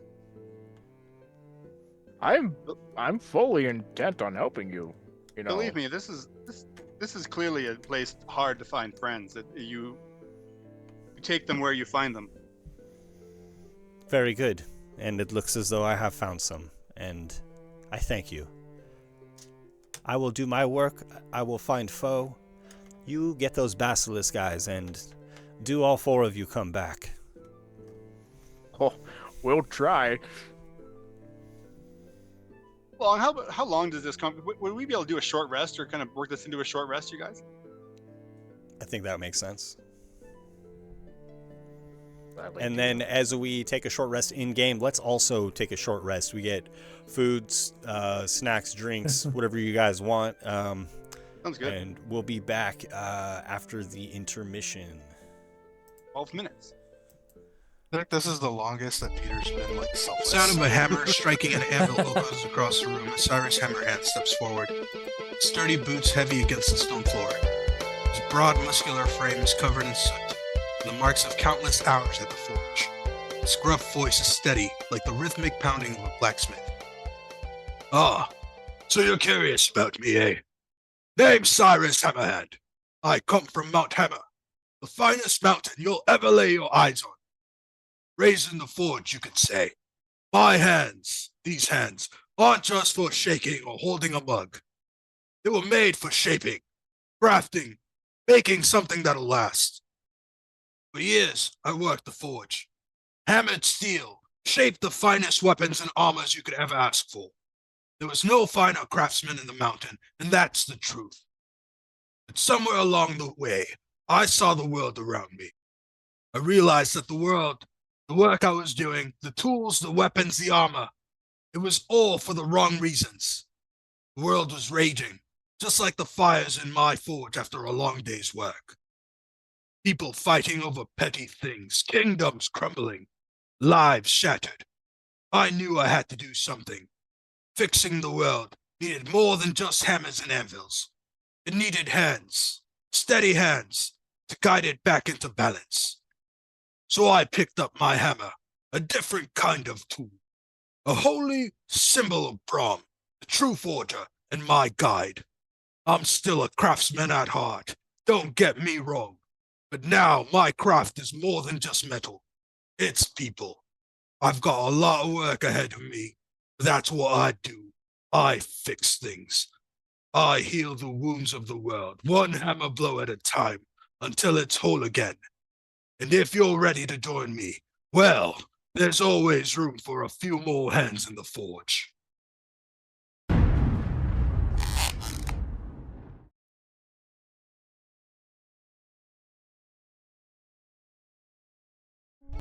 Hey, hey, yeah, how you doing? Scuzz is my name. I got a simple sort of life, sort of at the beginning. You know, I was born one of triplets, the youngest one. I got my brothers Scud and Skull. Pretty cool guys. Skull's a pretty tough fella. He's he's a tough guy. But Scud's cool though. He's a nice one. Anyway, Scud always had the brains, and Skull always had sort of the brawn, and I was always sort of just like the other one. I've eventually sort of found my way though in our basic little goblin raiding clans is what the goblins do that can't really do much else of anything. So that's where I found myself, doing some little raids, a little pillaging here and there, until one day I found this lovely little deck of cards amongst some things. Dug through one of the cards, started looking at them, went to pluck one out, and this other goblin fella in the raid group, he snatched him out from me, and he pulled one of the cards out. You know, that card turned into a beautiful, like, magical sword. He started swinging it around, started acting all tough about it, and showing off and everything. And somebody else grabs another one of the cards. He pulls one out, and you know. But that one was weird though, because he pulled that one out, and this weird demon guy popped out and just smashed him, and then vanished. Strangest thing I ever saw. So I finally get the cards back. I pluck one out, and it just poof disappears out of nowhere. I felt this like weird sort of feeling in my brain, but like it didn't really do anything. And until later on that day, because for some reason I kept thinking to myself like something's weird about this, but I just too dang stupid to understand it. So I finally was just like, golly, I wish I knew what that thing was. And I wish I was just smart enough to understand how this magic stuff sort of works. And next thing I knew, it all made sense.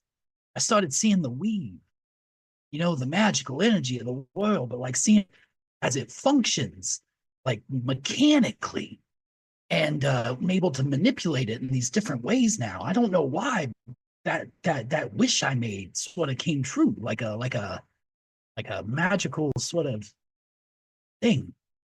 Anyway, so after that happened, I left the clan. I did a little time as a doing a little merchant shopping or a little merchant working, a little maintenance upkeep, things like that, and eventually found my way into adventuring. You know, there's a lot of money in there. A lot of people need things and do that sort of thing, and you sort of help people out a little bit. So that's what I do now.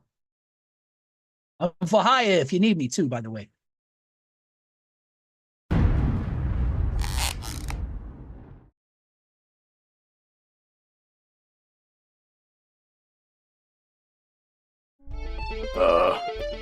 I was with my pa in the woods, hunting for food on a long trip away from home. I was gored by a boar, and I was a little confused, and I was very sad. I took his book he scratched letters into, and so I could learn more about him. He didn't really talk a lot about anything. He was an orc of few words. I took his book, and I headed to find someone smart that could help me understand what all these letters mean and what words they make. Nobody seemed to understand or make sense of the scratches except a mage who was up and coming, and you know, he seemed like he could help me understand what was going on here. He said he could cast a spell that would help me learn, but it costs a lot of money, and I didn't have any money. So I went to go north to the New World in search of knowledge or money, and the first place I got to was a nice farm run by a nice old couple, the Hopkins. The man of the farm who ran it, he would give me some of his free time when he had it to help me learn how to read Common, which was, not what was in my father's book, as I learned later. But he couldn't give me all his time, so he had his son Kevin teach me. He was nice. He was pretty mean sometimes, but it was a good experience. Soon after, I left the farm to go wander and look for other orcs that have been spotted, and then maybe I could learn from them. I got some help from a small little goblin named Glasses. I helped him out once when he's getting stomped by some orcs, and some other goblins, and I asked him if he's seen any other orcs running around, and he seemed to let me know whenever he was in the area. I met some okay people I went to go do some jobs with, and then I just stuck with them when all my leads ran empty. There was a dwarf, a goblin guy, and like a weird wood elf that spoke funny. We're cool.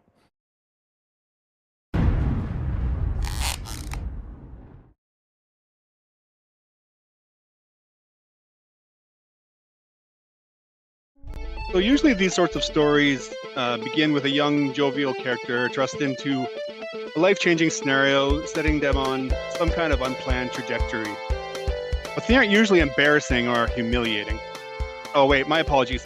I should introduce myself first. I'm Desperado Phineas Theos, the third of my name, after my grandfather and my great-great-grandfather.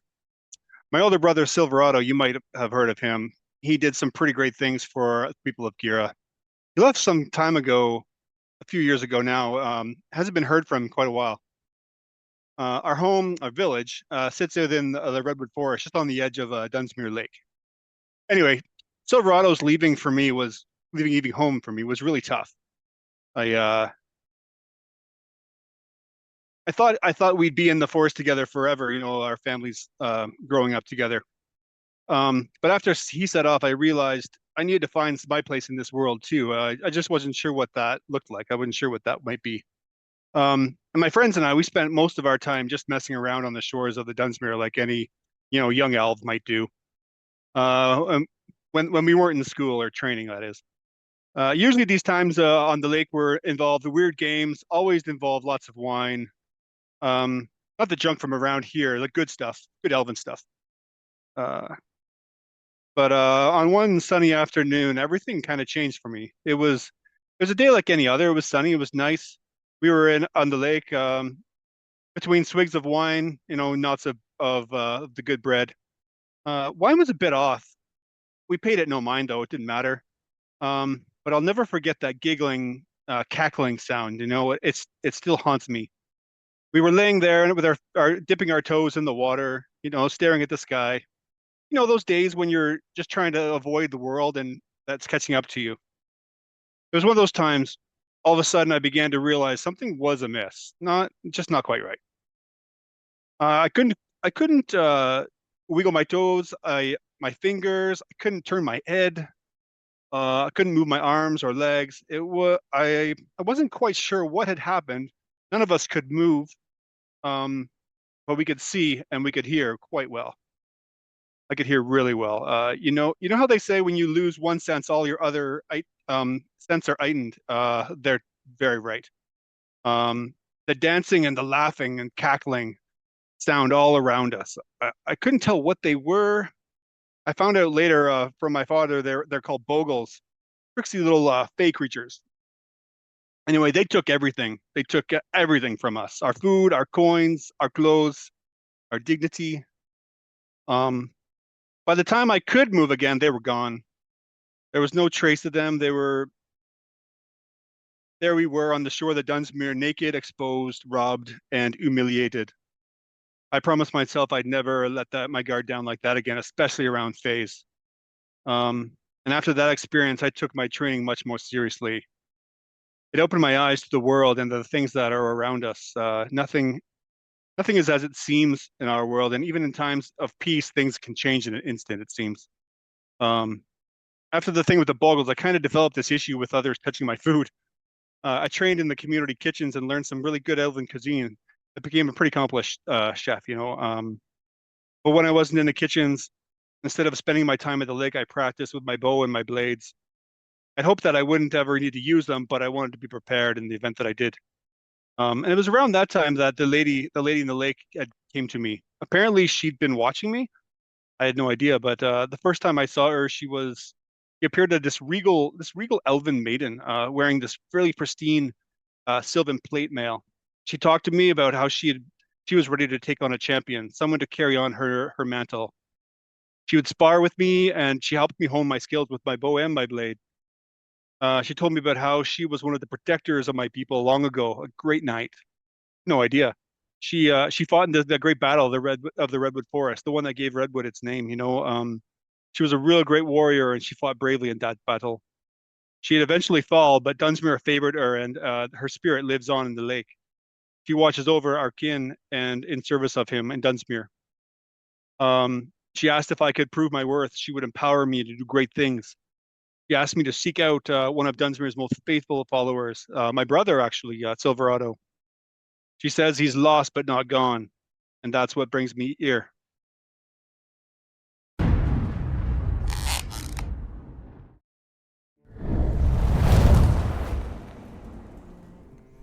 we're back live, and you guys have just received something of a new quest from your recent acquaintance slash friend, Suji. That's the name I wrote down, Suji. Yeah, Suji. He had suggested you go to the Canyon of the Dry Scales, informing you that it is a canyon that is to the south, essentially. And so after a short rest, you gather your wits and your strength, and you begin to travel south until the land begins to descend in steep crags. And before you, the mist clears as it drops into what appears to be a canyon. The air above it clear and dark like night. You do see massive creatures flying above the canyon with 20-foot wingspans. Not moving together, but not hostile with each other. And still bloodied. Oh, sorry. Even after your short rest. Oh, we did. Okay. Yes, sorry. That's okay.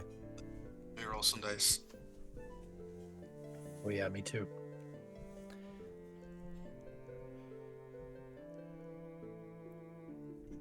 Please do. I don't know why my dice noise is not working on Roll20. It should be. I relaunched it. Have to figure that out, I guess. I haven't changed any of my settings. Well.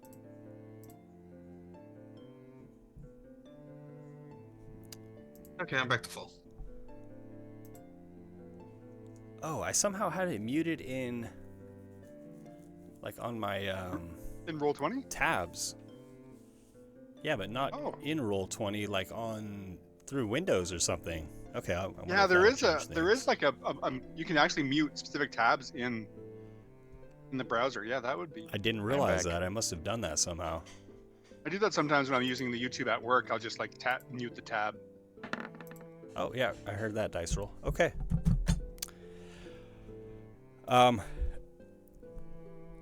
So following the large clearing, there are hot geysers erupting around you until you do reach this canyon before you.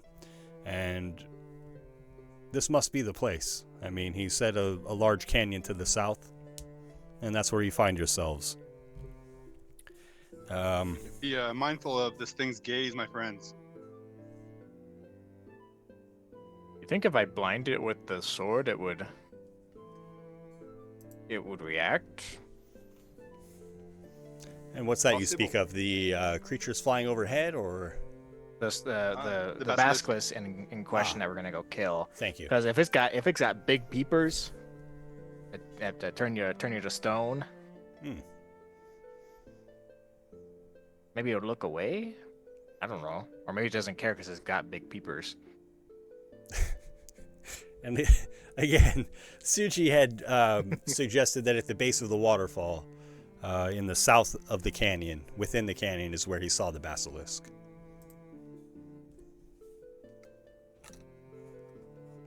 I mean, if anyone has any preparations, I'd do them now. I got this. Pull my sword out. That's it.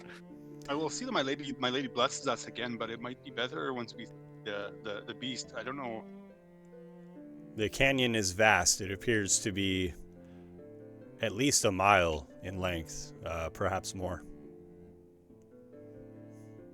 Maybe we move quietly in the shadows, my friends, or in the brush, or somehow we can sneak up. I definitely think moving quietly would be smart.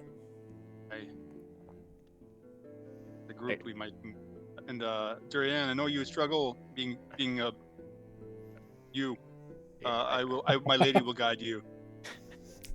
Thanks, I guess. Merely that you are a large person and they're large people don't generally it generally crunch when the ground crunches under them as opposed to I mean, thank you.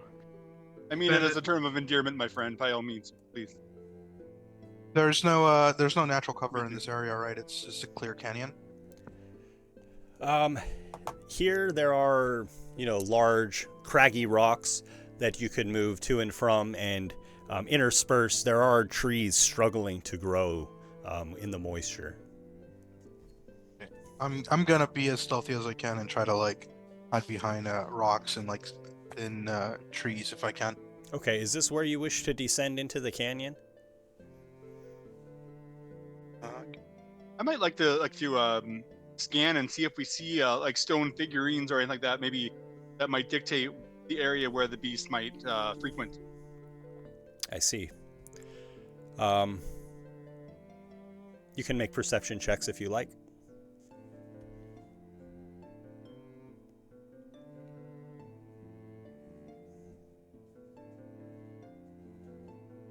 Holy crap! I saw 13. Yeah, not too good. Not too bad though.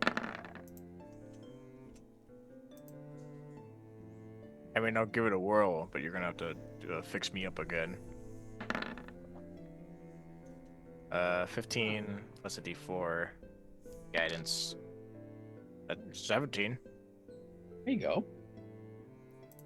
The only creatures that you see are these massive winged creatures flying overhead and above the canyon. Oh yeah, I'm hiding from those if I can. Okay. Massive wing. Can you be more specific? What they might? They're like birds or? They have the shape of birds, but you don't see any plumage or feathers.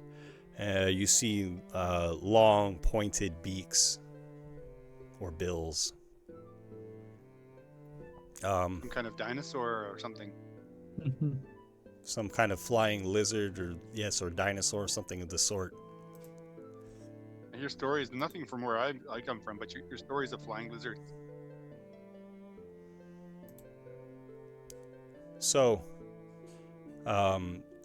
Tsuji did mention, that you would find this creature at the base of the waterfall on the south of the canyon. So you can either, try to walk around the perimeter up at the top of the canyon, or make your descent here and, just kind of make more of a straight line through the canyon towards where you must find this waterfall.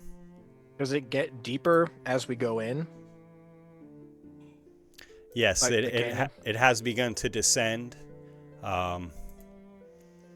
There's a steep slope that begins to turn to, only rock. Any dirt has been washed down this. And here and there are hot geysers spewing scalding water regularly. Maybe we do trek around, my friends, and go down by the waterfall. No, closer. Might also allow us to stay in and away from these flying things. Out in the open, we're just, as they say, sitting ducks. Yeah, we could try and climb down around the waterfall. It would be slick there, but maybe we can find a drier spots here. What do you think, Jakkra? Yeah, no, I think that we need to find. We keep moving until we find the right spot. So, if you wish to then, walk around the crest of the canyon, I guess you would say, because at first it is just a slow descent and then becomes kind of rapidly steeper on the way down. There is foliage, there are large trees, and plenty of things to hide behind here. If you are moving stealthily, please make stealth checks for me. Could I get that? My lady will guide you, my Durian, my friend. Thank you. I'm really gonna need this. Oh.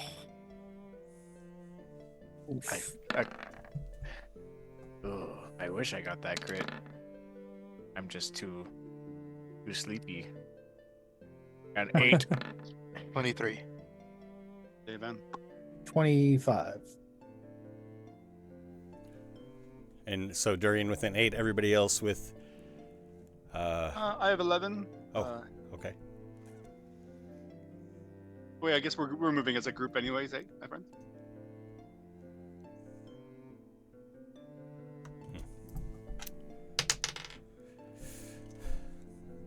As you move around the canyon, making your way south, here and there, the mist clears enough so that you can see that down below there's essentially a steaming bog with huge twisting trees, and the water looks dark and rancid. Behind you, you see that the water actually disappears under the main slope that you approached into a fern grotto. And as you are moving around, you hear a rustling in the trees of something moving very swiftly, perhaps two large creatures running, prowling, perhaps hunting. And with your stealth checks, you do have enough time to find cover, and you see rush past you two large red lizards with, and they look like beasts. They're being ridden by lizard folk. No doubt you have heard of or run into lizard folk, even in the mortal realm.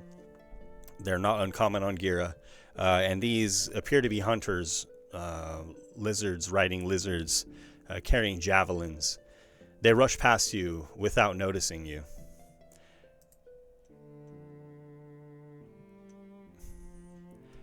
And as you continue, you hear rushing water, constant, like a roar. And you see the mist of the waterfall on the far side of the canyon. After walking for nearly an hour,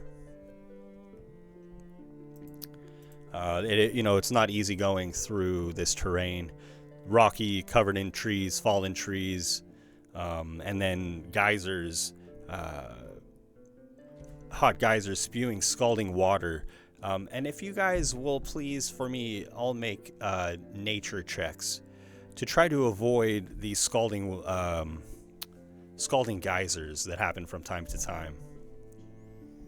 So. Oh, I forgot to take that. Are we still guided? Well, it doesn't matter. I got a 3. Yeah, 17. Pleasantly surprised. Not too bad. Okay, less than a 12. Oh my goodness. Would we not be like following in somewhat of a line band? Like if we're all, someone notices something, they might be directing the rest of us around things. So this is like a this is like an individual check covering the full time spent traveling along the crest of this canyon, representing like your overall awareness. We'd be sharing information with each other. So where one person doesn't pick up on something, the other one would, and no. If you want to rule it as a group check, then you have 2 fails and 2 successes, and then so as a group check, I would have everybody fail. But I was looking at this more as individual checks. Okay, that's the way however you want to rule. That's fine. And unfortunately, I did roll 3 4s. So over this time, take 12 damage. Yep. Jakkra is extremely bloodied again. Man. Oh no. Are you down, Peter? No, I'm if it's 12 or lower, I'm good. What do you mean by 12 or lower? On the save. And I rolled a 15. So over time, some of you have had better luck avoiding these geysers that, perhaps you miss, perhaps others spotted them or did not notice the threat of them, and suddenly they're spewing hot, boiling, scalding water and gravel into your face. Jakkra, I will lay on hands on you for 10 hit points. Oh, thank you. Yeah, my friend. And you have found the waterfall, mist rising, water pouring from a large lake on a cliff, and this water free falls over a large overhang where it crashes into rocks below and finally finds a pool of water far down within the canyon.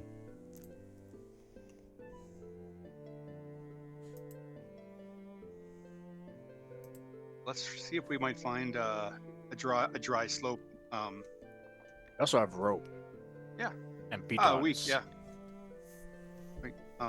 But that with a dry slope will help. And is it like vegetation on the way down the slopes as well, Ben? Like it, or is it just slick rock all the way? Yes, here there are vines and undergrowth that you may be able to help your climb, but having the pitons and the rope will definitely be well put to use if you decide to do that.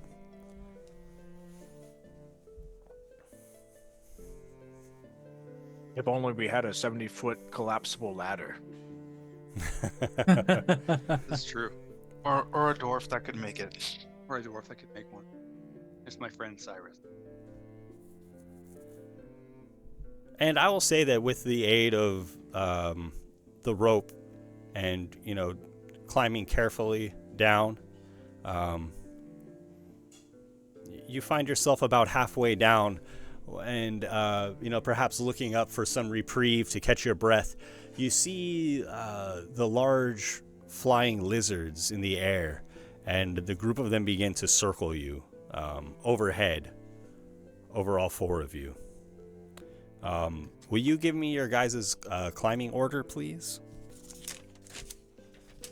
Well, Durian, you're probably first setting the pitons as you go too. Yeah, I'm probably going first because I feel like in most situations where climbing is involved, I fall first, or I take damage first, or I get hit first. So I'm going down with a rope, and I'm with my great strength just kind of like slapping pitons into the wall, and then going down, and then slapping more into the wall. Yeah, we don't want you falling on us, whether we're going up or down. Yeah, that'd be bad. Right. Big orc just everyone After down the hill. I don't know, Peter. Do you want to go after, or I'll go? You're on mute there, Joel. It's been silenced. I'm just miming it. Sure, I'll go next. All right. Durian, Peter. Yeah, and then I'll go. And I'll go last. That works. Okay. So far you've been able to climb slowly, carefully, methodically, because there's been no threat. However, these are rather large winged lizards, dinosaurs you might say even, and they're coming uncomfortably close. They begin to circle down like a funnel and swoop in on you, Desperado, without making any attacks. But perhaps that they will get greedy or overconfident here shortly if you don't quicken your pace. So it would be up to you guys. From what I know, because you said they're not uncommon, these lizard folks, they like have a language, right? They speak. The lizard folk that you saw riding the lizards, yeah, they do have a language. These seem like beasts, these that are flying. I'm going to, as I'm going down and like hammering in pitons and tying rope off and doing all that, I'm gonna say, don't mind us. We're just here to get rid of a dangerous creature in the area. Doing a little public service. We're not here for anything else. And I'm continuing to hammer in pitons, trying to speed up a little bit faster. Okay.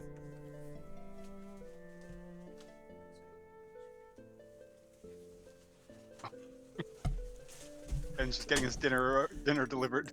You might assume that these creatures, if they were to know a language, it would probably be Draconic, as that is what the lizard folk speak. Oh, they don't understand. I speak that. Can you tell them we're fine, we're cool? You're getting a little close.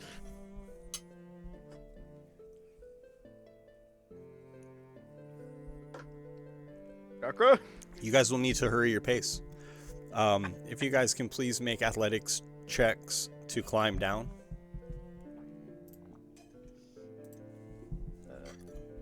But as they're going down, I think I would use guidance on myself, having the time when they descend. I keep forgetting to take that bless off of it, but it's a 14 for Jakkra. I got an 8. The other one was a crit. Maybe the guy who's rolling disadvantage shouldn't have gone first. Somehow 15. And I got 16. Sure, and Durian, although you are setting the ropes in place and kind of helping the others to climb,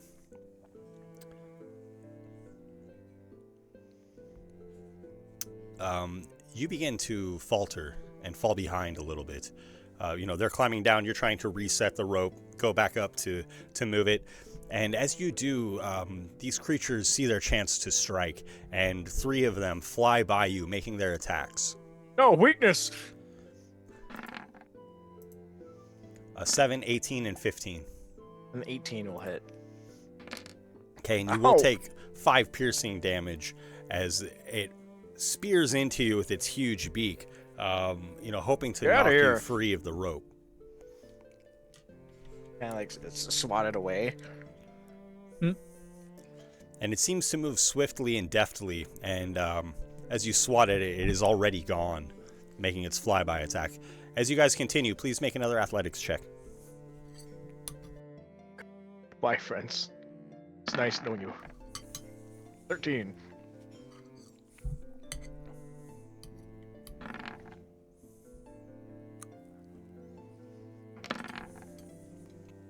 Oh. That's a 3 for me. So I thought, yes. And Jakkra, please, an athletics check. Didn't I roll it? Oh, it didn't go through. Sorry.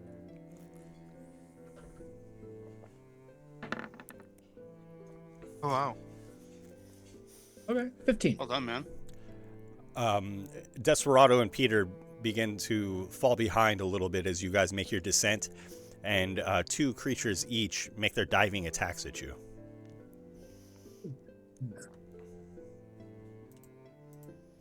Against Desperado, a 21 and a 6. Yep, 21 hits. For 6 piercing damage.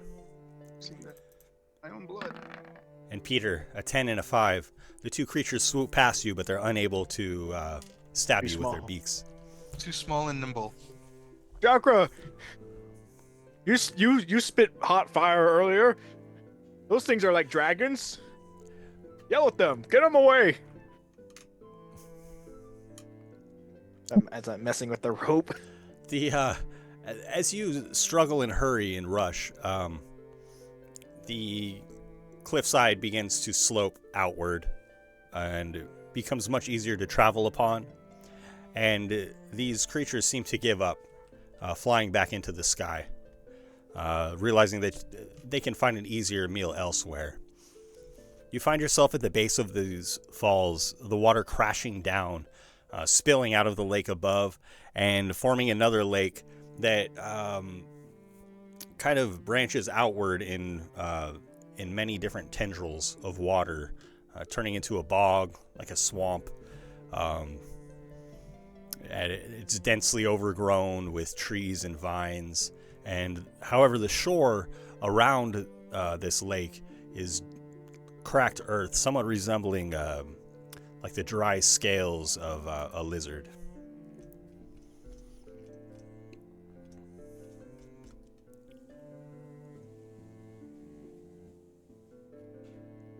And so you guys have found yourself at the bottom of the southern falls in the canyon of the dry scales. There's no basilisk at hand. What do you guys want to do? Are there any statues or petrified creatures or anything like that? You see that there are, upon closer inspection, there appear to be several stone statues, overgrown with fungus, moss, standing upon the shore with faces of horror. I'm going to heal myself for 5, asking my lady to bless me 5 hit points from my lay on hands, just to get myself out of the bloody range. This waterfall that made this pool of water that we're next to, does it look deep? Is it like murky? Where the water splashes down, it is clear and pristine, but immediately outside of this splash radius, It's dark, dark and murky. Yes. The swamp. Ugh. How Do you big see is it? anything that looks like a cave or a layer, or perhaps there's a cave behind the waterfall? Could be. There does appear to be at least a shallow cave behind the falls. Yes. Interesting. If everyone was turned into statues out here on the shore, does it? It might be sleeping. It might be an easy kill. Or, I mean, Tsuji did say it comes out every once in a while to drink it from the bog. You know, we could wait. We could ambush it here. You know, we're walking into unknown territory, going into its den. But if it comes out, at least we, the devil you know versus the devil you do not. I don't know if our chances will be any better. I feel pretty unstealthy. Can basilisks breathe underwater? Does anyone know? Anyone got any idea? I think so. Think so? I'm gonna say probably it can breathe better underwater than we can. You think it's under the lake? Under all that murkiness? This is its natural habitat. It wouldn't surprise me. I'm gonna find a rock and just kind of chuck it into the water and disturb it and see if anything surfaces. Water ripples outwards. Several moments pass, and nothing emerges from the water. Okay, so it's probably in the cave. Patience, my friends. We could wait. We could let it come, and when it goes for a drink, we could pounce. That could be, we don't know how long that'll be, though. You got somewhere you need to be, my friend. Your hand? Aye. It'll come. The task at hand is to take care of this monster. Okay. If you don't care about your hand, I don't think that's what All he's right. saying. I would have thought that would have been a more pressing matter, but My friend, I have no use of finding a hand if I'm turned to stone. all right. Makes a I good guess point. I'll stance up next to the mouth of the cave with my sword ready. Okay. Durian readies himself near the mouth of the what appears to be a shallow cave behind the waterfall. I mean, there's brush here near, obviously where these statues are might be in the vicinity of where it drinks. Maybe. I'm gonna try and hide off to the side, kind of against the. You mentioned the brush and stuff as the slope comes down. I'm just gonna try and hide in there, ready to pounce with my rapier. On the southern slope. Okay. Yeah. And, Go ahead, a little Peter. further back, if I can, I'd like to cast minor illusion to create a fictional boulder to hide inside of. Nice. Kind of on the slope in the vicinity of Desperado, or down off on the shore in the foliage? Further behind him for sure. Okay, so higher up the slope a little bit.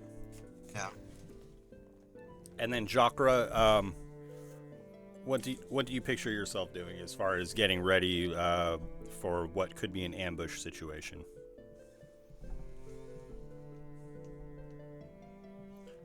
Jakkra. Chris. Come back to us, Chris. Come back, I'm Chris. here. I'm here. You're good, Bren. You're good. Chris, it's your turn in combat. I am here. Chris, Where's the freaking thing? What do you find yourself doing in preparation for the potential ambush, my friend?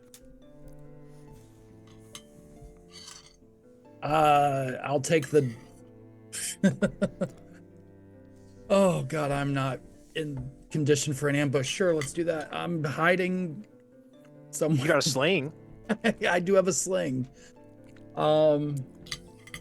Jakkra,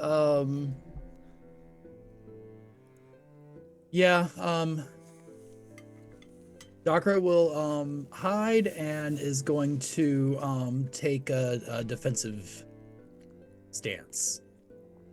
Okay. If they could do those two things. Some time passes. The sound of the waterfall becomes somewhat soothing. You see smaller creatures venture out of the jungle, of the marsh, of the bog, to drink from the fetid waters, and then they retreat back into the jungle. And about an hour passes. You guys can gain the benefit of a short rest.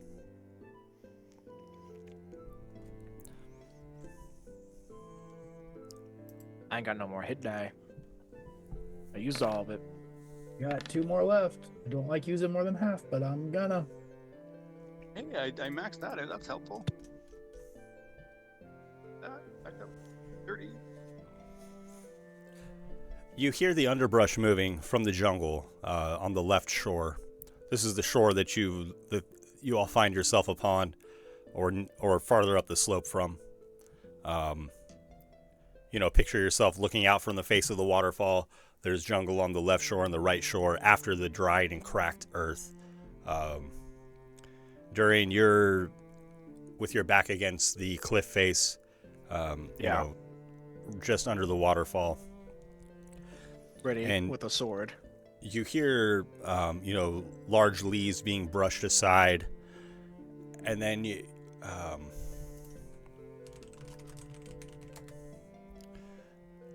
see a long lizard creature with spikes coming out of its back. Its tongue flicks out through huge fangs. The creature has 8 legs as it crawls forward towards the water. Is it within striking distance? No, I would put it 40 to 50 feet away from the group of you. And that's 40 to 50 feet away from like the closest person. Yeah, we'll say 40 feet away from the closest, and then Peter wanted to be a little bit further, so maybe 50 feet from him. Durian at the base of the waterfall, 40 feet away. Desperado slightly up the hill to the side, 40 feet away at a slightly different angle. Jakkra near Desperado, 40 feet away. I guess so. I will notice it, and I think I'll wait for it to get to the water before I try to run and strike it. I can get there. I can move more than 30 feet in a turn if I have to go and try and hit it. So I'll hold steady, hoping it doesn't notice me, and then I will move forward and try and hit it whenever it starts drinking. It moves slowly and deliberately to the water. Oh God! And forever. A smaller mammal that was drinking there scurries away, and it goes to drink. Okay, I will move forward. I'll try and get as close as I can without setting it off. Hoping I can reach the full 40 feet before I go to stab it. Are you moving stealthily or just charging in?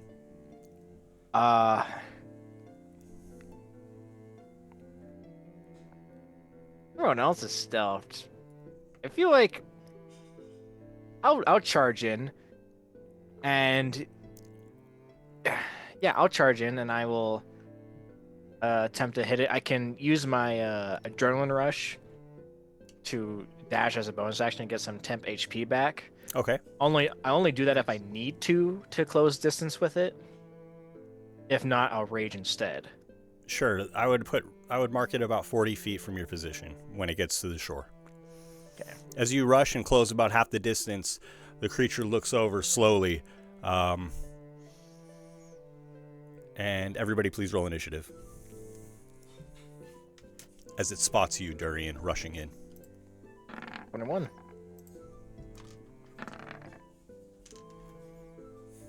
Uh, 22.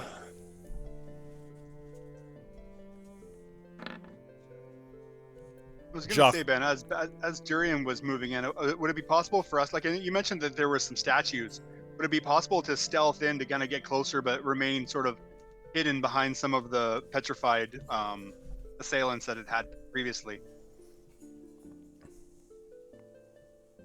I didn't want to interrupt Bodhi when he was Sure, make a stealth check.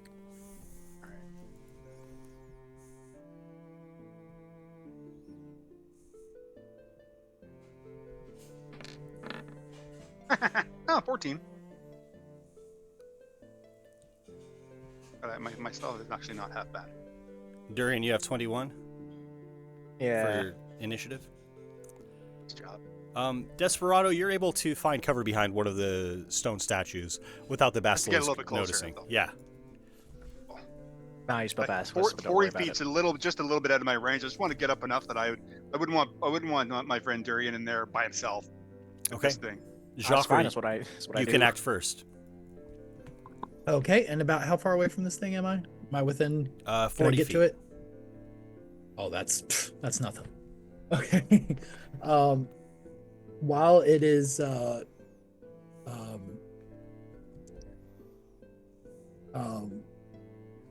distracted by Durian running in, Jakkra comes out of the shadows from the other side, rushes in, and swings their staff around at it. For 13? 13. You smack the thick scaled hide of the creature, but it's not enough to do damage. It's okay, because that was just a distraction for my fury of blows. Okay. Hiya. Boom. Oh. 21 That and hits. a Oh, man. 25. Both will hit. All right.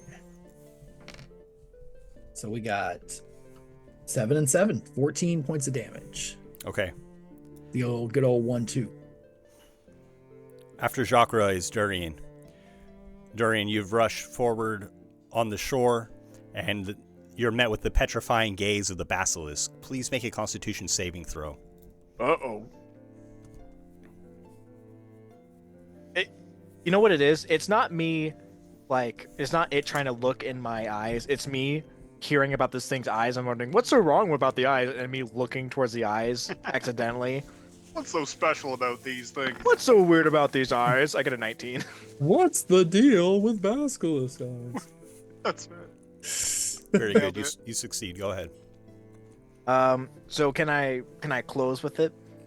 Yes. Get within stabby distance. So I'm gonna run up, and as I jump up to go swing at it, I'm gonna yell the command word, "How dare!" And the sword's gonna go alight, and I'm going to rage as I'm swinging down onto the top of it. Okay. So another rage down. And I'm going to make this a reckless attack as well. Get advantage. Because I feel like I would need to hit this thing at the beginning. Ooh, good choice. 23? That will hit. Ooh. Very good decision by me. So it'll take, sadly, minimal damage. 7 slashing damage from the Sword of Sharpness. Okay. Well, that armor's nothing to me. And if it attacks anything that isn't me, it has disadvantage. And if it hits, they have resistance to damage. And at least for the next turn, it has advantage on all attacks against me because I recklessed. Keep track of all of that, Ben. Okay. After Durian is Desperado. Oh, nice. And as It's I see very my, bright. As I see my two friends kind of emerge, I emerge from outside around one of these statues, approaching with my rapier, reciting a blessing to my lady, just saying that with her by my side, I don't need another hand, and I just need her will, and I'm gonna use a divine favor on myself and attack. Okay. With my rapier at this monster. As you move in to make your attack, please make a Constitution saving throw from the petrifying gaze of the basilisk. Is it hindered at all by the bright light? It doesn't seem to be. I figured not. But then again, it had big peepers. 21. 21 is a success. Right, and then I come in to strike true with my rapier. For 24 to hit. Hits. Nice. 4 radiant damage and 6 piercing damage. Okay.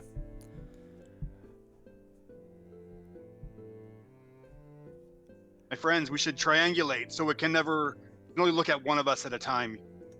And I'll kind of position myself around this basilisk so that trying to basically create a triangle around this monster. And the basilisk is bloodied as you open a wide gash along its side. Oh. After Desperado is Peter. You said I saw it get bloodied? That's right. I'm not making a move then. I'm gonna stay where I'm at. What? Okay. Excuse me? You got this. That's Hey, fine. where's Peter? Where's that little guy? I'm a soft boy, okay? I'm not trying to be a rock. Yeah, that'll be my turn, man. I'm just hiding. This guy, I swear to God. You got this. It's fine. I hope they find your village and eat your people. The basilisk roars, and it has little for weapons other than its gaping maw. And with that, it does try to attack Durian. At advantage. Hiya! It doesn't crit. need it. Okay. Hiya. Oh my God. God. Hiya. The first dice is maxed, so that's going to be... Oh no, 24. I could be fine. I could be fine. See, I had a thing, but you guys all surrounded it. 12. Okay, so 24, 30, 39. So plus what's marked here plus an additional 6. Halved, right? halved. Except the poison damage. I Oh, can't yeah. have that. Yeah, half the No easy math for you, Ben. So you gotta differentiate. 24 halved is 12, and then 22 poison damage. Okay, hold on. 35 minus 12 minus 22? Yes. I spit out so much blood on the floor. Oh my god. Oh!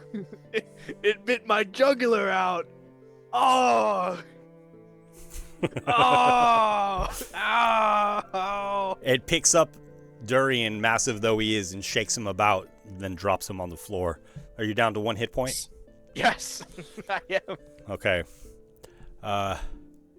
Oh! The basilisk knows that it can't outmaneuver the group of you and it just seeks to defend itself. Jakkra, you're up next. Okay. Oh! Is Jakkra able to once again, while Durian is keeping it distracted, which you're doing so great as the distraction, Durian. I'm bleeding. Keep it up. I'm bleeding. Oh! But can Jakkra, as while the basilisk is playing with its new chew toy, can Jakkra sort of like peel off and like sort of wrap around to the backside of it and attack again? Just sort of like roll around. You are within the creature's gaze. You will need to begin by making a Constitution saving throw. That's why I was asking about the thing. You can try to avert your eyes as part of what's written for the monster, but if you're going to eventually try to make your attack, I imagine that you would then look at the creature. And if you're the one who is, acting against it, I feel as though it would try to keep its eyes upon you. Yeah. Okay. Sorry, I only got a 10. Okay. You begin to turn to stone and become restrained. We'll hit it. So you must repeat the saving throw at the end of your next turn. Okay. That's all I can do for this round then? Or am I? You can still hit it, I think. I think you're just restrained means you can't move and you have disadvantage. Yeah, so you're close enough, Okay. I believe, to still make your attack. Okay. Yeah. Yeah. Just with disadvantage? Yeah. All right.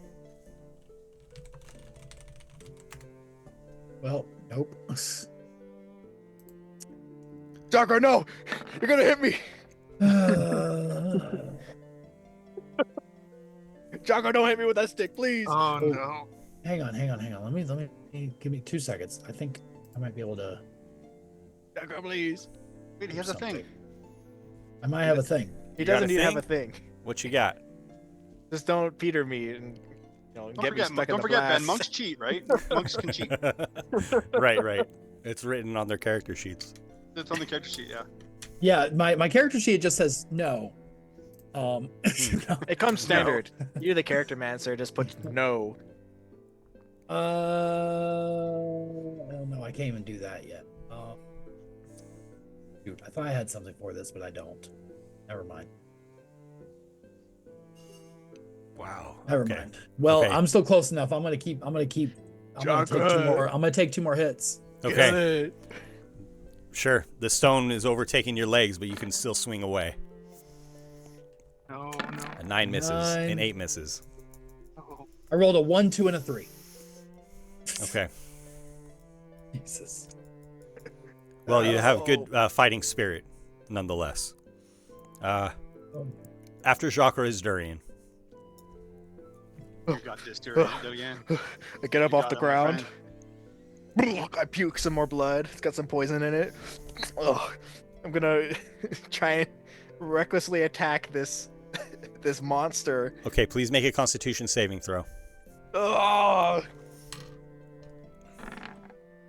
I got a 15. Okay, you're able to overcome its petrifying gaze. I'm gonna kill you. I'm gonna just try and stab it straight in its head. An 18? 18 will hit. 9 damage. Okay, good hit. And creature's still there. Athena and Durg, whatever, they're helping by pointing its head towards me. And at the moment, I'm like, yes, that's what. No, that's not what I want. No, wait, hold on a minute. No. But it has to happen regardless. No, and my turn, looking at Desperado, really scared. And this thing's head whips back and forth, trying to make eye contact with each of its assailants. Desperado, like I said, you can avert your eyes to avoid making that saving throw, but your attack's going to be very ineffective in that situation. So it's up to you. You know what? I briefly do avert my gaze from this monster and just reaching down towards the ground, spraying some words of magic to my lady, and I'm going to channel divinity to where is it? Invoke nature's wrath. So I need this is the stupid thing, is you get to pick either a strength or a dex save. But if you fail, the vines from the earth will kind of creep up and hopefully maybe possibly restrain this monster. Okay. Strength or dex save? Yeah. This thing It's gonna stomps be its a massive DC. 8 feet, but Ooh. only makes an 8. Oh, there you go. One for each foot. Sorry, channel. I thought I pushed the wrong button. I'm sorry. There, that one.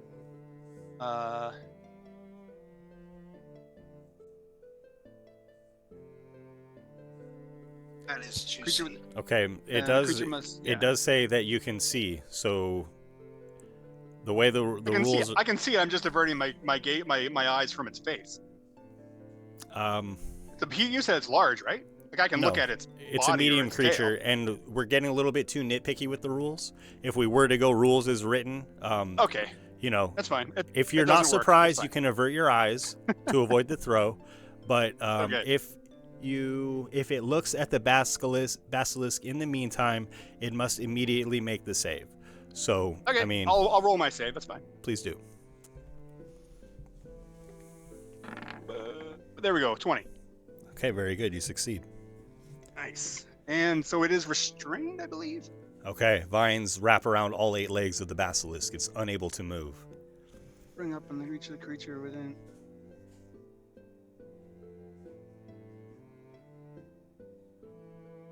Attacks against it have advantage. Attacks it does have disadvantage. There you go. Yeah. When it Okay, can't God. move. And it gets to repeat its save at the end of its turn, I think. Okay, after Desperado is Peter. Oh man. So I Peter, think 50 feet away, still hiding. I think seeing Durian's situation, Throwing up blood. I feel somewhat responsible at this point. Okay. We've already made our shit list, man. But also, I'm very glad that wasn't me. If you stay away, it won't be you. Seeing that it's restrained, though, I'm gonna take this. I'm gonna take the advantage in this situation to try to hit it with a scorching ray. Okay, please do.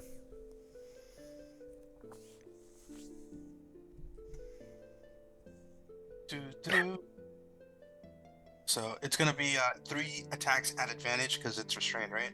Yes. Okay.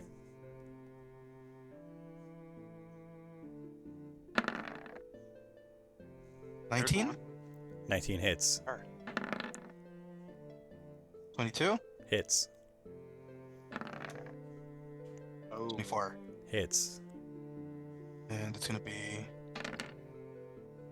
5. I'm gonna use Empowered on this one.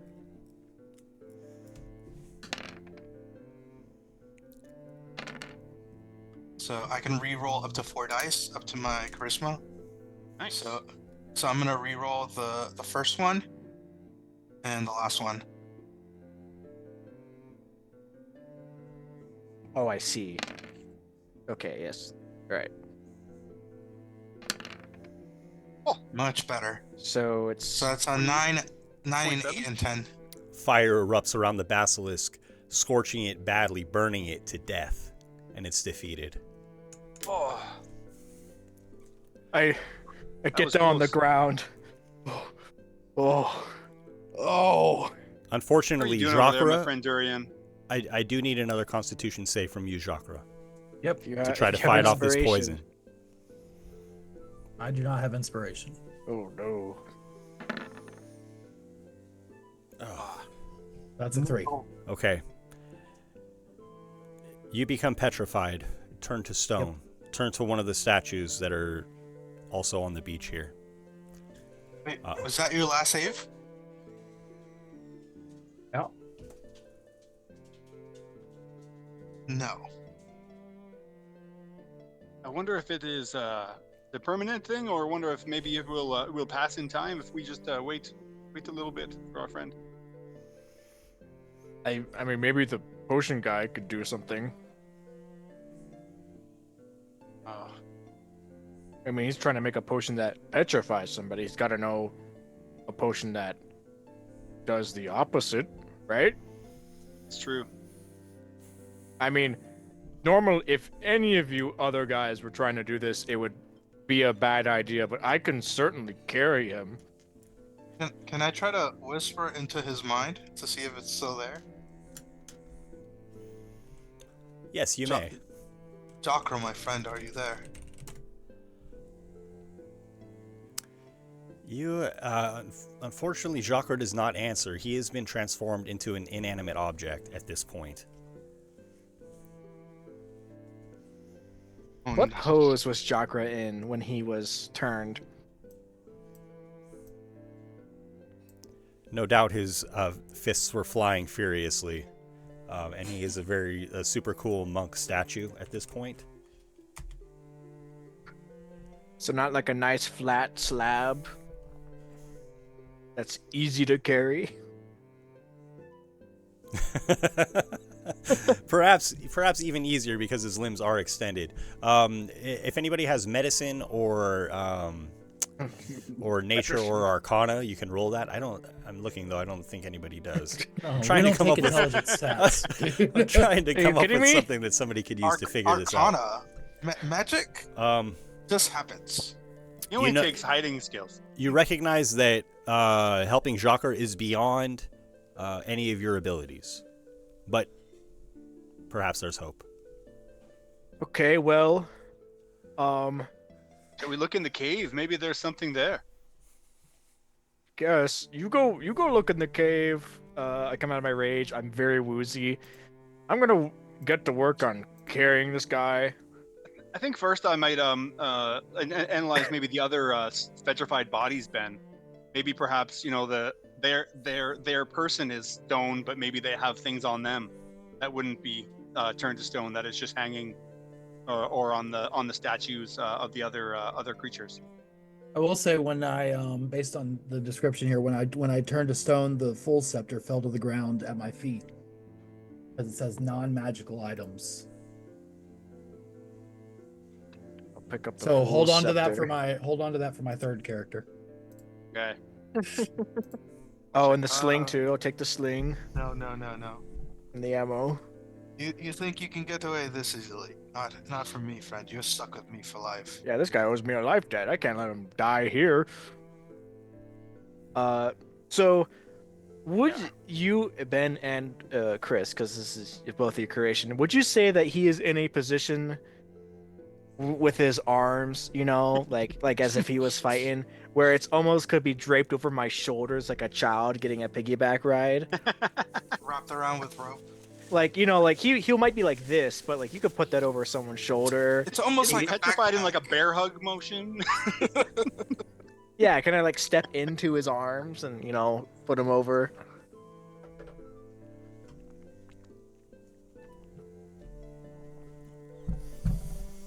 I think Ben's thinking.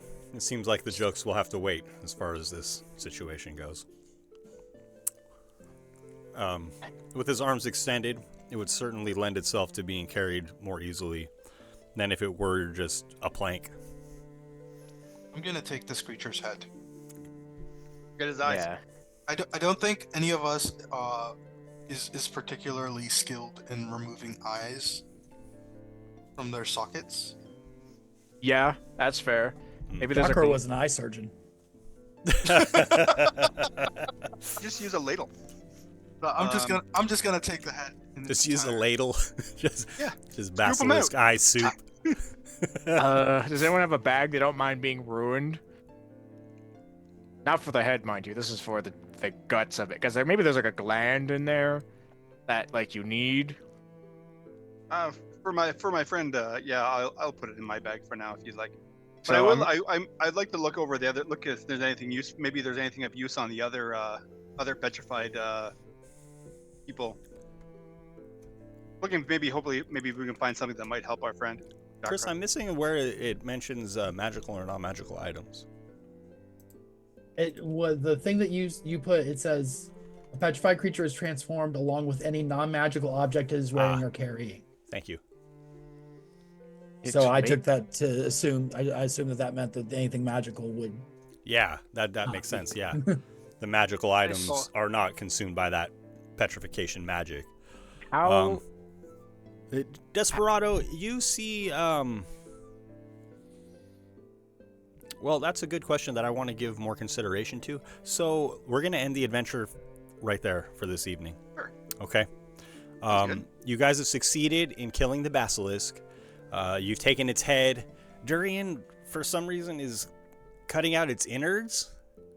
Is that Animals right? have glands, and maybe like a snake has a gland that has venom, and you can make any venom. And Okay. I'm not an animal doctor by any means of a mythical beast, so if I just get all of it, maybe the potion guy can make something. So all of what? All of what? Yeah. Guts, innards. What's a gland look like there, Bodhi? What's a basilisk? Where's the basilisk gland?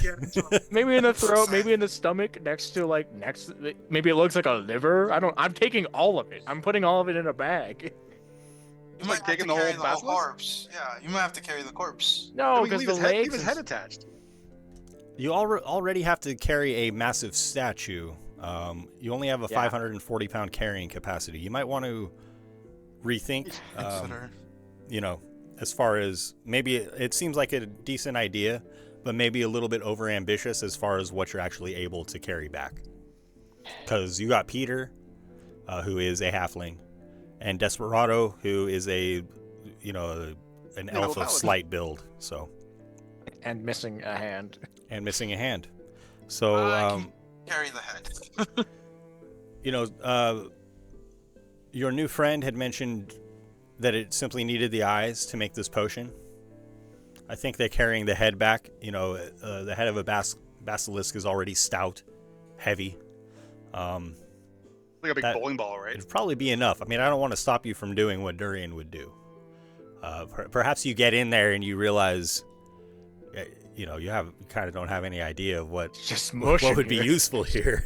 You're like, here's the organ meat. I know that maybe if I eat that, it would be good for me, but maybe not though. Maybe not. I don't want to give you the wrong impression. I take there a bite either. of a liver. Oh, I'm turning to stone. Oh, oops. Okay, well, nonetheless, we'll end the adventure there for this evening. And then our next game will be on Monday the 12th. Good game, guys. You are making headway towards your goal, I feel. So it doesn't come without a cost, but I don't think it's anything that we can't overcome. So until next time, good game. And see you then. Send me episode names, guys. Oh, I think I have a few. Sound of a hammer